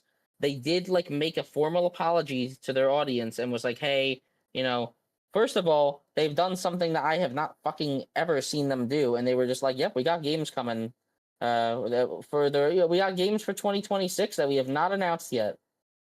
Because they just want people to look forward to stuff. So they were like, "Yep, new stuff's going to be coming in 2026 that you don't know about," I like how which was kind of obvious, but still. I like how you said that because I had the tweets on standby. I was really about to read them next, and then you kind of stole my thunder a little bit. Sorry, but I'm really passionate about this. No, you're good. Nintendo bullshit. I'll read it verbatim, basically, as Furcall was basically kind of giving it out in terms of that Q&A session. Now we got some translation stuff, but he said, "Quote: We will prepare a robust software lineup to enhance the Switch 2 ownership value. We will work diligently to overcome this barrier, though."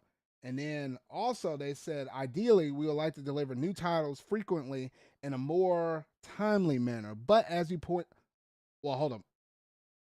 Before I actually read that part up, I need to read this little part before it, though. Nintendo President Furukawa says Switch 2 has unannounced games, like what you mentioned earlier, Steven, for the second half of the fiscal year, and they plan to share those details at the appropriate time. Now, quote unquote, ideally, we would like to deliver new titles more frequently and in a more timely manner. But as you pointed out, the software development period has become longer than before. Even so, we will continue to work on various initiatives to ensure that many titles can be played on Nintendo Switch 2 by improving our developmental system and developmental processes." So, looking ahead, we're basically providing a variety of new titles for Nintendo Switch 2, regardless of whether they are considered major titles or not. Furthermore, for the second half of this fiscal year, we have new titles in addition to those that have already been announced. Fire Emblem, Legend of Zelda, Ocarina of Time, and we will provide details at the appropriate time, is what they said, basically, in a nutshell. Yeah. Come on, guys. Come on, Nintendo. Please, please, oh please, just like have a 3D Mario ready, something to make this hurt a little less. Because, like, at least for me, it's like, like this. People were already saying, honestly, the pricing of Switch 2 stuff has completely dominated the conversation. Even right after the system was revealed and got that formal thing, with the fucking moment that Mario Kart's price got revealed. That was all people talked about. Mario Kart being 80, Mario Kart's 80, the system's $450, this and that. I can get a PS5 for cheaper. This and is this really a significant upgrade over Switch 1? Which honestly, we haven't really seen how significant of an upgrade this is over Switch 1. All Nintendo's been releasing is kind of like fucking B-tier stuff. Have you played a game yet that really felt like it could only be on Switch 2? I'd say Donkey Kong Bonanza is really the only substantial. Bonanza, and I can see it, and I can see it with World, but those are like the first two like launch window games. Those are pretty much the only two, and everything since then. Nothing has really came really close. I mean, even looking at Mario Tennis Fever, I mean, it felt like you maybe could have. You probably would have ran into like some hiccups and stuff like that. But it looks nice, but like I don't know. It's like it's not fucking wowing me. It's like this is certainly like the most lukewarm Nintendo generation so far. And then it's like Metroid Prime 4. I could they optimized it to work with Switch and Switch 2 though.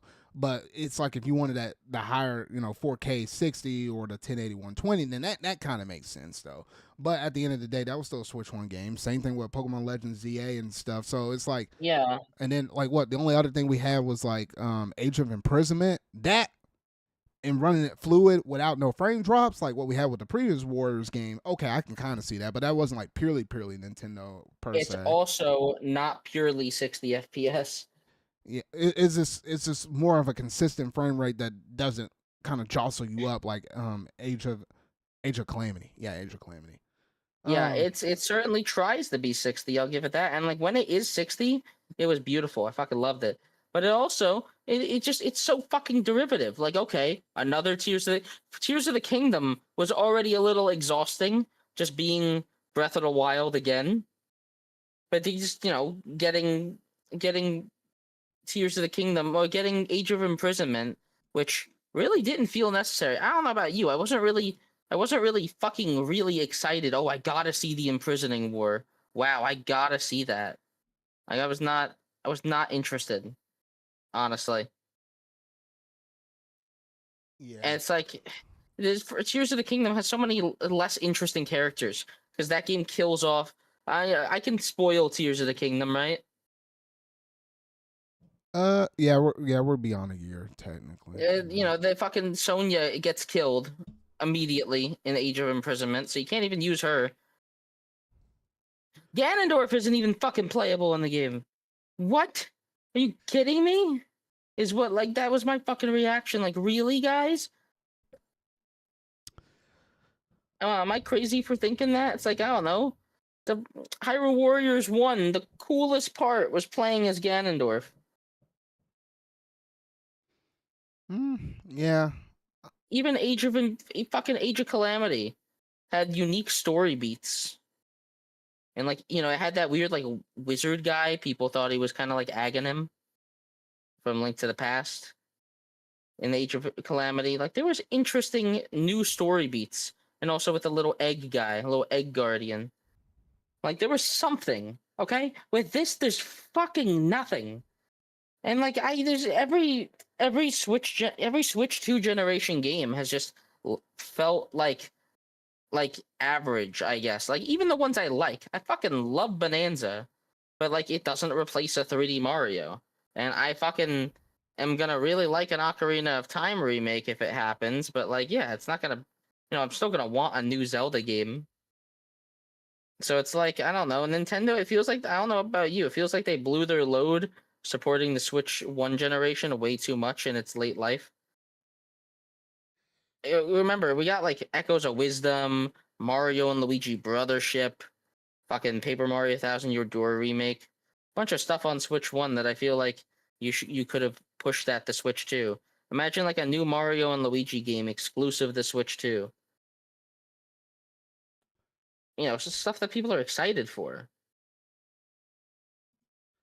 Yeah. I don't know, Zard. I'm just pitching because I am just pissed off because it's like, I support Nintendo. Try my best. I fucking love their games. Okay, like I really do love most of their games that they release, and, like, I loved Bonanza. Played that game so much.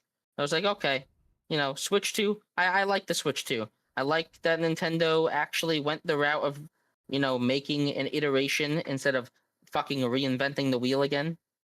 I was like, okay. Nintendo finally is giving us what we want, which is just another Switch. More power. Give us, oh my God, Switch games with the quality of a PS4 of PS4 visuals are gonna be so good. Nintendo's gonna do so good with that. Fucking haven't done anything yet, Nintendo. What are you doing?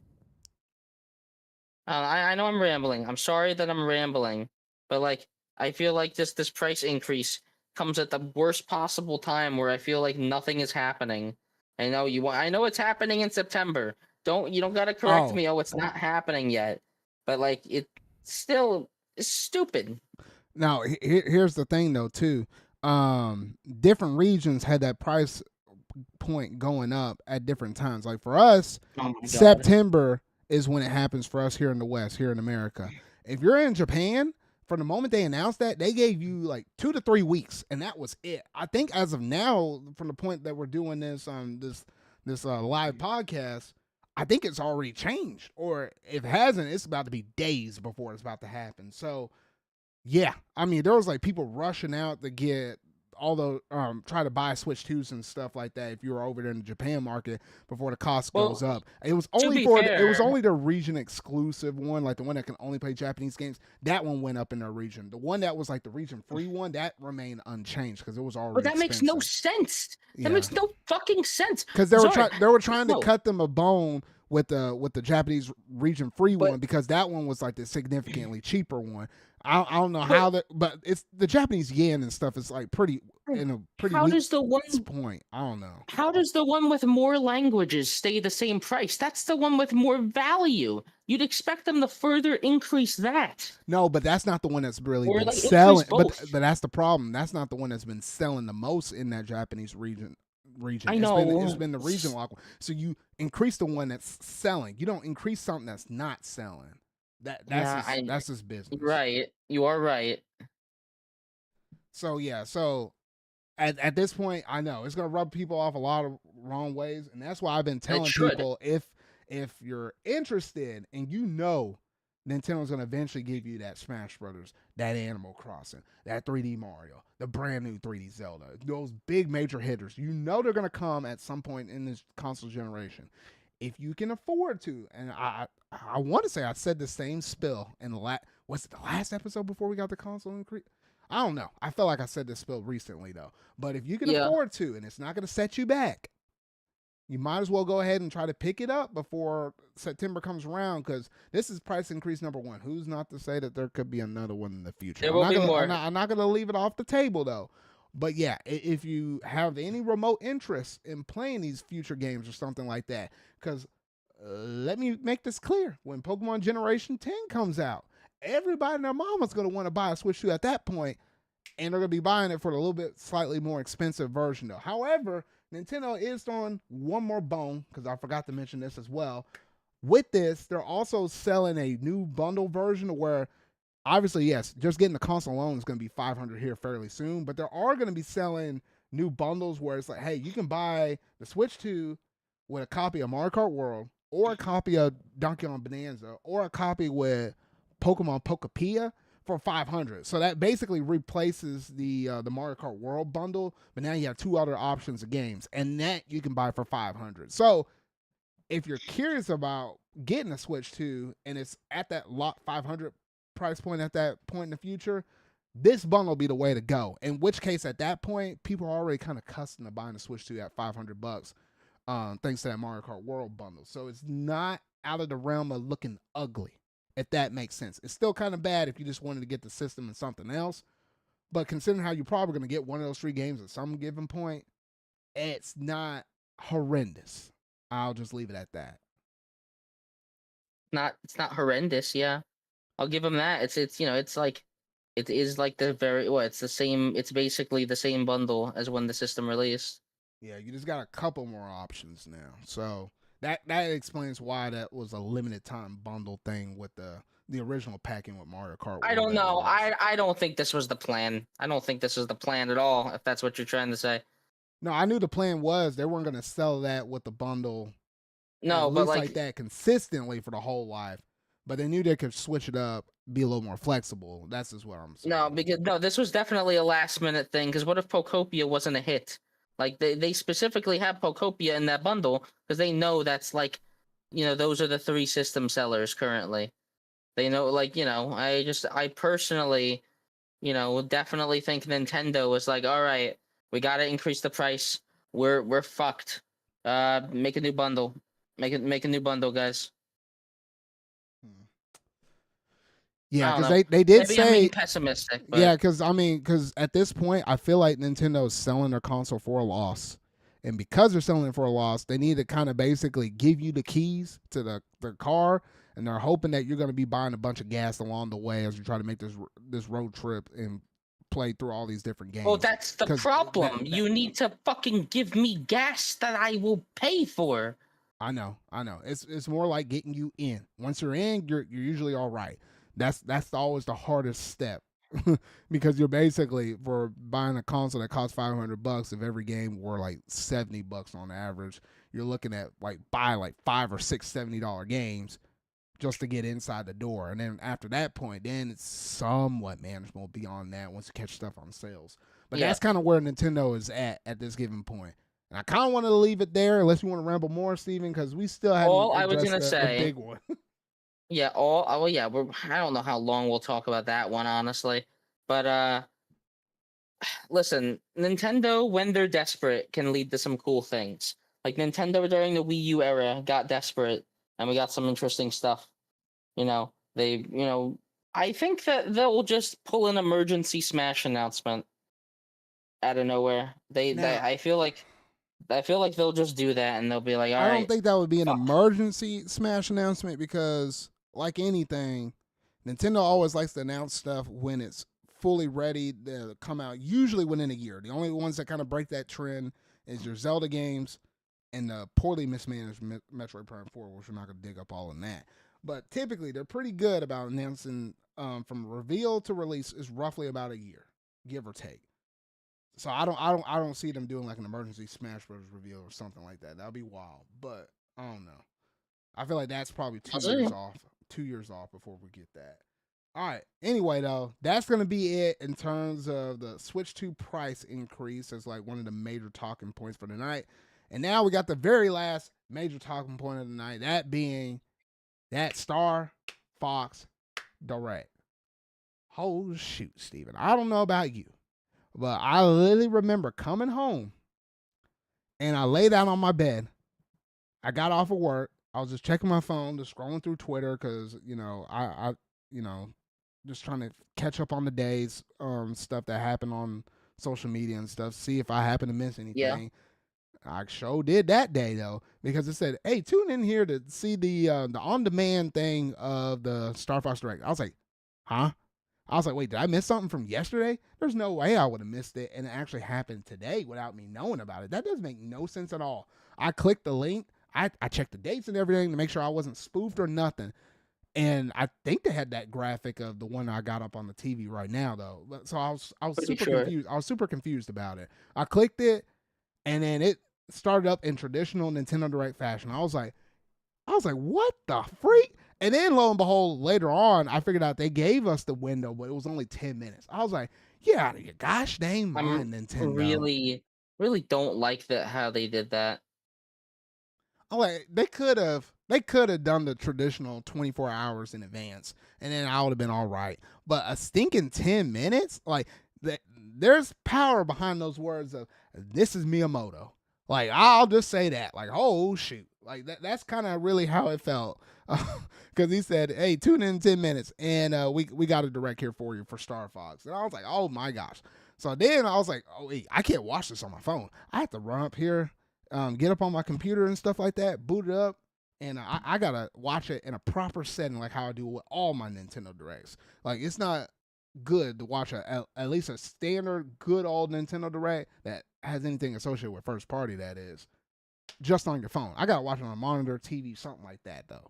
Anyway though, they managed to hit us with that trailer, and gosh by golly, oh my goodness, that thing was something to behold. Because at first I was looking at this thing and I was like, you know what?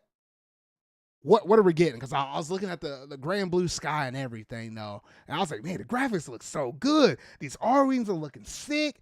It's riding over the clouds and stuff. And I was like, oh my goodness, I've never seen a Star Fox game look this good. I thought Star Fox Zero was good, but this one definitely steals the show. Then I look at Fox, and I'm like, oh shoot. What Yeah. the freak? I was dumbfounded for a The moment. moment I was like, seen Fox, moment I seen Fox, I was like, oh, okay. And then I see Falco, and I'm like, oh no. I saw Falco, but no, I think who did we see next in that? Yeah, we saw Slippy Toad, and I was like, oh man, my boy looking slimy over there. I was like, okay, and I saw Peppy Hair through the glass, and I was like, all right, he looking all right. And then I saw Falco, I was like, oh shoot. I was like, I thought Fox was kind of looking a little something, but Falco, I was like, oh dog, man, like what did they do to you, man? I was like, dang. And then they started showing off the gameplay footage, and I was like, all right, this ain't what I was hoping for, based on like the rumors and the leaks that we heard from like Nate the Hate. But he did say traditional. I was like, okay, how traditional were we looking? I was like, wait a minute, this level structure is kind of looking the same. Then the person narrating the direct said, hey, the level designs and stuff is almost the same one to one. I was like, oh nah, it is another Star Fox 64 game. It's the stinking what? Based on the original Star Fox from Super Nintendo, this is the 5th iteration of this series. Yeah. I was like, dog. And even if I'm being lenient and I'm like, okay, you know what, this is just, this is a remake of specifically 64. This is still the second remake of 64. And it's like, yeah, I know Ocarina of Time will technically be on its second remake if that one's real. But like Ocarina of Time is a game that's a classic. And like Zelda has done so much more. Star Fox has been stuck in fucking 64 purgatory for almost 20 years. There's probably a Ever reason why they called it Star Fox 64 because they knew they might come back to it Yeah, 64 times. Star Fox 64 fucking years in the time loop. Oh I'm gosh, just man. I don't get it, guys. It's just makes no sense to me. Oh shoot, I don't know. That's probably the only. Well, between that, like the fact that it wasn't nothing original, because I really would have loved it if they took like some notes out of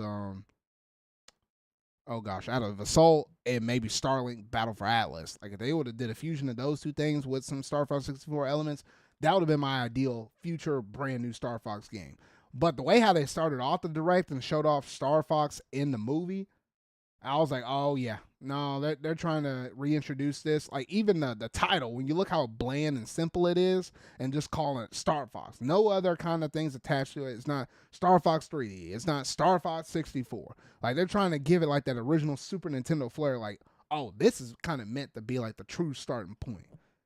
Like you could tell that this is a game that's really trying to bring in like new people, not so much. I mean, yeah, old people like us that played the original or Star Fox 64 or any other iteration along the way, Zero or whatever. Yeah, it's not necessarily this game's gonna really speak to us outside of like those cool cutscenes and stuff they have in between some of the missions and such, though. But it's kind of meant to kind of introduce this audience to Star Fox. It almost kind of makes me think like, well, if they put Star Fox in the movie, because someone actually recommended it, because I actually heard about that little story or something like that. Like it wasn't like originally in the plans though, but someone else recommended it, and they're like, "Well, if we got Star Fox in the movie, shouldn't we have a game to coincide with it or something like that?" No, I mean it kind of makes sense how they probably could have whipped this up out of nowhere, and that would have made sense though. But maybe they took it as like, well, we can actually try to get the series off to a good jumping point now that we got like multiple media franchises It's tied the together with same it. I don't jumping know. point. It's I the know, and it fifth. is the same. It is the same one. Yes. It's like, oh my god, it's not even, oh, do you guys have no ideas? No, they do fucking have ideas. They've done stuff with Star Fox. I think they just quite literally don't have faith in anyone playing this game besides people that are nostalgic for the original. Because I feel like that's your only audience. I don't feel like you're getting new fans. I don't think children are gonna see this box art and want it. Like, I don't understand. Why do you give him a fucking amazing design in the movie and then do a completely different one in the game? Like what? I don't know. I mean, I feel like yeah, because that Just animated version one that was pretty nice, and then even well, outside of the animated you one, want just okay. also with the standard Fox that we got in the movie, I thought that would have been the way how they kind of went though. But to do this realistic approach, like it works with a couple of characters like Slippy, Peppy Hair, that's all right. But then when you look at Fox, a little bit, but more so my boy Falco, like, oh shoot, like have you seen that dude's feet? Like, come on, bro. Yeah, no, like when I seen those designs, it was definitely a very, very immediate, like, all right, I don't like this. What are you guys doing? And like, the more I seen and like, what's her name? Cat looks like a fucking crack addict. And some of the characters just look completely I different. mean, Some of them Pigma don't. look like dog, man. That dude looked like he been through some stuff. I mean, that kind of works I in don't even. his favor though. I But don't like even mind that Wolf, one. Wolf, Yeah, I'm that like, one's what did they do to you, man? Like, oh shoot. yeah, that one's fine. I quite literally do not mind Pigma. Like, all right, it looks okay. Wolf looks weird. A lot of listen, a lot of characters look weird. Andros looks really good. He's fucking scary. Oh yeah, Scary no, yeah. looking. I was about to say, yeah. I give it They messed him like up. That it's would have been just something. yeah, it would have been something because he hardly ever looks good in the games anyways. Like I fucking seen how he looked in Star Fox on the SNES. Like, all right, good one, guys. Whatever. It's like I'm I'm going on a tangent, but like I'm just baffled that they thought that this was a good idea. I mean, it's kind of, I don't know. It's the decision points of like the art style that's kind of getting me a little bit, and then the fact that they went with Star Fox 64 all over again. Those are my Yeah. main kind of But it is Star Fox. I don't really expect a whole bunch out of this franchise, even though we kind of deserve more. But I digress. That's another conversation for another day, though. But I do like to point out for all the negative stuff we kind of thrown out there. At least we kind of threw it all out there, though. The good stuff about this thing, though, is the graphics. The graphics look really nice.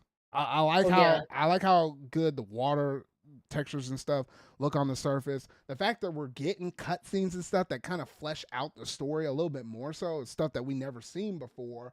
That actually transpires in between the missions. I like that. At least add some value to it, to where this is going to be like a fifth read or a fifth time kind of going through this basic storyline or whatever, though. So at least add something to it. And then on top of that, they managed to had the whole James betrayal and such that presumably we might be able to actually either see it all or play some of it. So then that might be brand new content. I'm like, oh, okay. They didn't go too deep up in it, though, but I would really like to see that.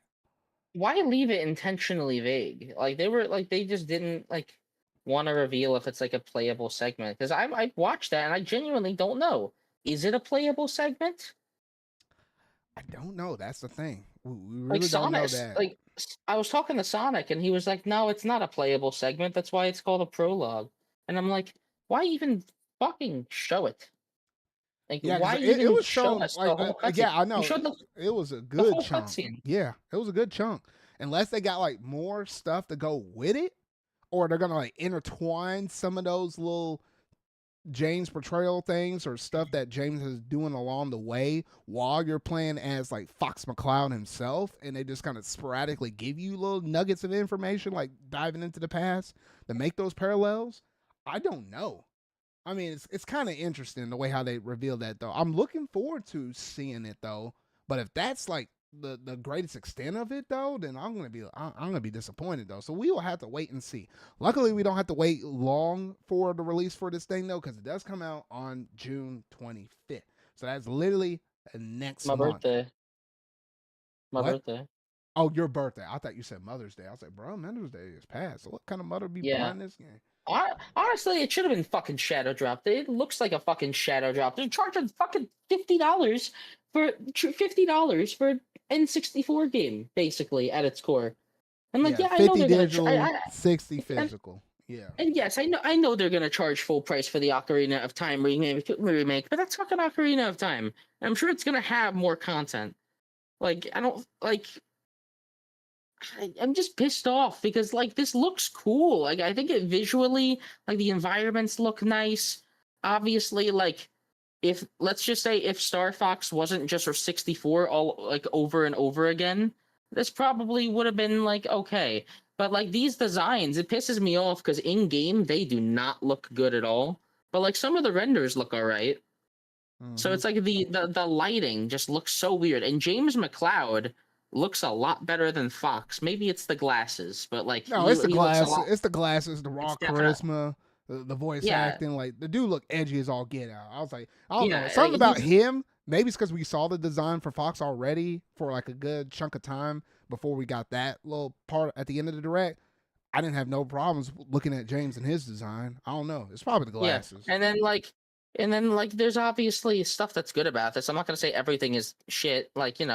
For example, new difficulty option. There's an expert mode. Who knows what extent that's gonna who knows if it's actually gonna be hard. But there's an expert mode that's cool. Cool. There is there's the prologue, which who knows if it's just a cutscene or if there is a playable segment to it. You have new challenges. You have online with either randoms or with friends. And you get to be a little fucking Star Fox VTuber if you want. Oh, shoot. We got to talk about that. That was the highlight of the show right there, Steven. I got to skip forward in the little footage right here, though. Literally, when they showcased off that VTuber stuff with Star Fox, I was like, bro, you can't make this crap up. I was like, Steven, we got to play the game like this. I ain't going to sell for nothing less. We're turning the cameras on. I'm going to be Fox McCloud. You're probably going to be Slippy Toad because Slippy Toad always makes the mistakes. And we'll get some couple other people up in here, probably Kyle or whatever. And the cool thing is you have game share for local and with online. So there's no excuse. We can fill up this whole squad with enough people or whatever, though, whether they buy the game or not. I know there's going to be like a few of us, maybe Santa Q too, they'll probably get it, and then a handful that won't. And shoot, we can even share it with people that even have Switch 1s. So, like, even our good friend Alexis, like, he could play the game with us, though. I don't think he's gonna want I to, don't but know yeah, if he would, but I don't I know. mean, we'll Like, see. here's Though. the thing. I think I'll get like a decent amount of fun out of this, but like it does like disappoint me that they're doing it like this instead of doing a new game. Like that's the main thing. That's really honestly the only thing. It's like why not just do a new game? Why waste your time doing this? Especially because they got fucking Koizumi on stage. Is he doing this instead of a fucking 3D Mario? Kidding me? I mean, he just does all the presentations, man. I mean, this He is the doesn't do all of side. no. He doesn't. He doesn't do Almost, all of them anymore. almost. But like the most of the major ones, like anything that's dealing with a first party IP or general Nintendo Direct, he typically I tends to just show up. Yeah. it just it just does like make me think like what did Nintendo think the reaction to this was going to be? You like show, Star Fox makes the grand return in the movie that was universally liked. I think he's the best character in the movie. He's like really funny and like, like well not really funny. He's really entertaining is the correct word I should use. He's really entertaining to watch and like he actually does something unlike half the characters in the movie. Like he has stuff that he does that progresses the plot. And then obviously, like people were saying, hey, we're going to get a new Star Fox game. And that was the rumors were like, yep, new Star Fox game, new Star Fox game. And it's just another fucking remake. Yeah, it is a little fucking disappointing that like they're doing this bullshit again. Yeah. I don't know. Oh, sorry. Oh, what I was about to say is I don't have. I need to find a way to get it enabled on like Google Chrome or whatever though. But do you have access to be able to look at the like to dislike ratio thing on No, video? Okay, I haven't gotten it on Brave yet. I'm sure the dislikes are high. No, I seen somewhere where it's like I mean there was a good chunk of dislikes, but it still was overwashed by the amount of likes that still got on this video. I don't know what the updated numbers are though, but it wasn't nothing like extremely jarring or anything like that. Cause like I've seen some bad dislike ratios and stuff in the past, but this one wasn't one of them. Considering how people were like pretty vocal about either the art style, the fact that Star Fox 64 all over again and stuff like that is usually one of those two things I've been seeing the most of the conflict on the social discourse on Twitter and other social medias and such. Yeah, I was expecting a little bit more on the actual video itself, but a lot of people was like genuinely positive. But obviously, you had that I would say a vocal minority that people like us are frustrated on some other fronts, though. But overall, the general consensus, I feel like it's all right or okay. Is kind of what I'm kind of getting. Nintendo's appealing to a weird audience. I feel like they're basically only appealing to people that have never played a Star Fox game since the original. You know what I mean? Or like they played 64 and that's it, and they think, oh, this is the grand return of Star Fox. Star Fox is back, as baby. If like Star Fox 3D never happened, Star Fox Zero never happened. Like they're appealing to people where this, they remember Star Fox. Oh, I remember Star Fox. It was my favorite game on the N64. Wow, they're bringing it back. That's cool. Like it feels like they're trying to play on nostalgia. I don't really know how many new people you're introducing Star Fox 64 to. We'll see though. Well, I feel like what was it? I don't know. Star Fox 64 came out. What year did that come out? I don't know, but like it's been memed and like talked about for fucking decades. Dual barrel roll, Fox and Falco being prominent in like every Smash game since Melee. Like you can play Star Fox 64, I think, on every fucking Nintendo console since. Or like since like the Wii Virtual Console, it was on Wii U Virtual Console. It's on Switch NSO. That's another thing. I can already fucking play it on Switch. Like it does. If it was a game that wasn't accessible on Switch, I'd be like, fine, whatever. But it's fucking. This is useless. I'm gonna stop rambling, but like, cause I know we're like this is like the end. But like, I'll let you say your piece. But yeah, I'm just kind of not really content with this, and I was hoping it would be more. Yeah. I last couple of things I probably would say on this is that generation, like what the game came out originally like in 1997. I'm roughly about like a year older than this friend or than the 64 version of the game though. And I remember vividly playing, Mario 64 and some other games growing up. Like I had an N64, skipped the GameCube, then went straight to the Wii or whatever, though. So people at my age and older are familiar with Star Fox, maybe a few years younger than me, kind of close to where you're at right now. It'll be people pretty much all the way underneath your age, Steven. So we're talking about anybody that's probably less than like 20 years and younger down to like the age of 7 or 8 is what Nintendo's really trying to push this generation on. So it's pretty much all of them younger people. Everybody my age and on up, that they already have some kind of inclination of it though. And I'm pretty sure almost everybody across the board is already familiar with them thanks to Smash Brothers. I mean, that's a lot of people's jumping off point for a lot of franchises. I mean, that was for me, that was how it was with me playing Smash Brothers like on the 64 and stuff, and then didn't get introduced to Star Fox until I played Star Fox 64. So I was like, okay. But overall, I think what they're doing is going to be, it's going to be okay. It's not going to be for everybody. You don't necessarily have to pick up the game. No one's forcing you to buy this game. However, the one thing that I want to see be done with this game is this got to be pretty much the last time you can get away with selling Star Fox. This is like a full proper HD. It's not on the 3DS where it's like in like 240p or nothing like that. It's the last time you can kind of get away with doing like a full blown and HD version of this thing. And it literally being 1-to-1. It's not like Star Fox Zero where there's some tweaks. It's literally 1-to-1 in proper HD. So the job needs to be done and presented in such a way where it's like, hey, look, kiddos, this is Star Fox right here. This is stinking Fox McCloud, all right? This is the Fox that you saw in that movie, gosh dang it. And you're going to go out here and buy this game, and you're going to enjoy it, and you're going to sell it up in over 3 million copies. I don't care if it's 3.1. It's an improvement. You just got to somehow beat out the original Star Fox 64. Let it be known that this is the Fox McCloud that you be playing in Smash Bros. All these years. We don't need to ask no more questions about this boy. Gosh dang it, Miyamoto's tired of doing these little shadow drop of directs and stuff like that.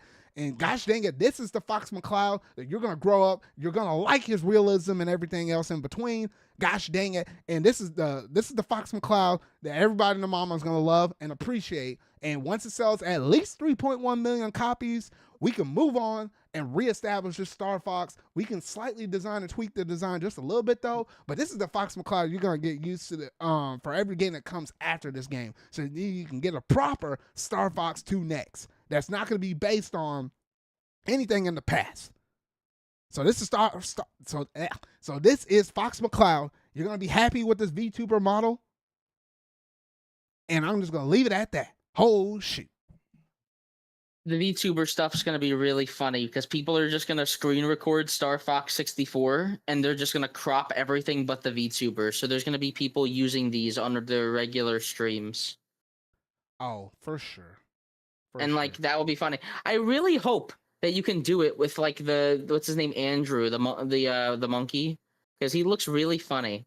He looks like one of those fucking like meat internet like the Wojaks, like the memes. It's hard to describe. He looks really funny, like the screenshot of Andrew. Yeah, I think everything that they showed would have been excusable. If oh my god, yeah, it is there. You just pulled it up. Yeah, I was trying to get it for you. Yeah. But like, listen, okay. That's cool and all, but I feel like literally all of this would have been more excusable if this was a new game. The price point would have been excusable. Doing redesigns would have been excusable if this was a whole new thing of a real fresh start. Because what this isn't a fresh start. This is, hey, we're gonna play it safe. Yeah, it pisses me off. Pisses me off that they're just content with playing it safe constantly. Yeah, I don't know. But and this is like almost a whole nother conversation for another day, but I'm just gonna throw it out there. I'm not gonna really delve on it too deeply. It's just more so for you to go home, do your homework, and kind of do some soul searching up on this mess, though. But now that we know that Star Fox, thanks to Nate the Hate and the leaks and stuff he put out there, this was real.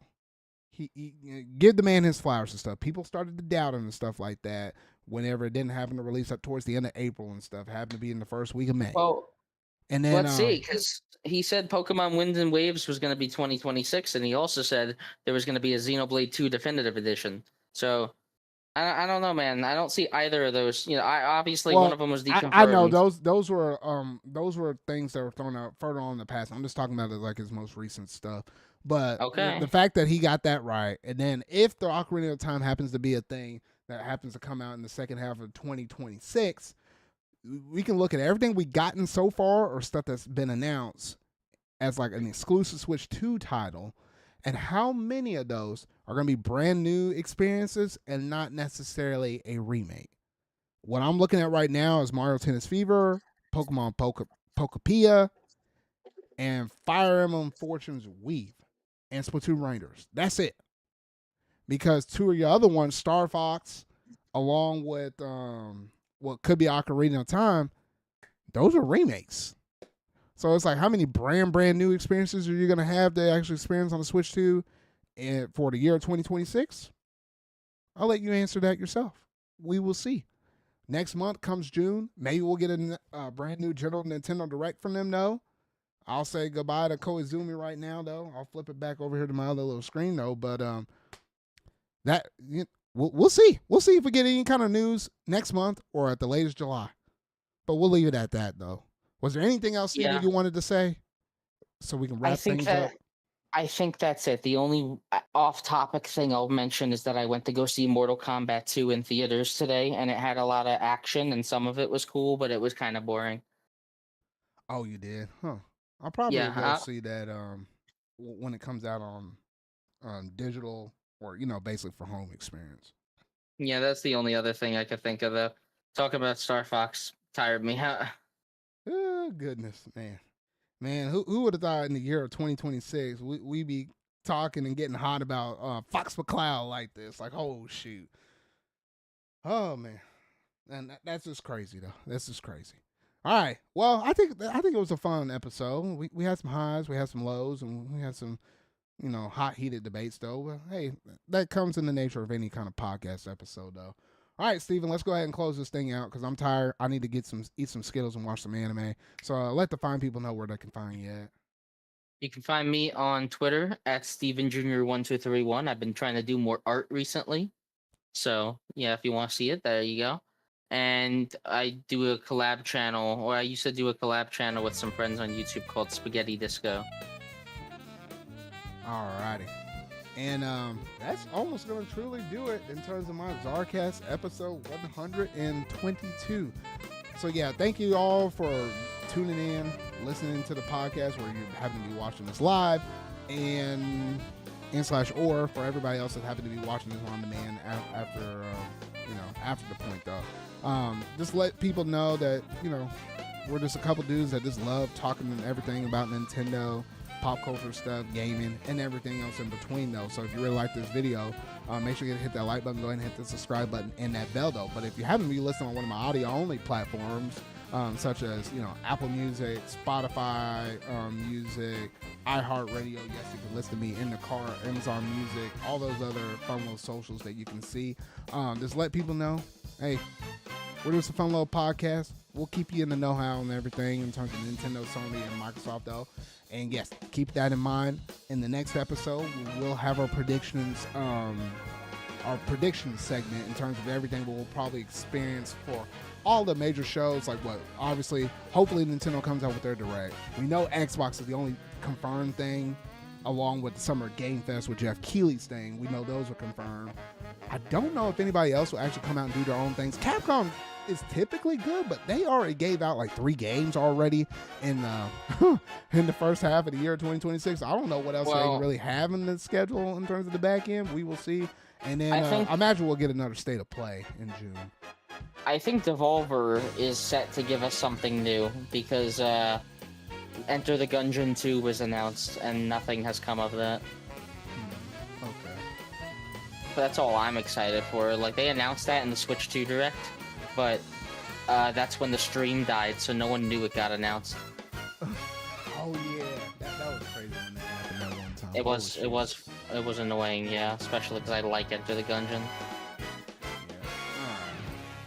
All right, well, we're going to wrap it up here. That's truly going to do it in terms of our ZardCast episode 122, y'all. So remember, y'all, until our video I make next, until my next ZardCast episode, that being my episode 123, I'll see y'all later.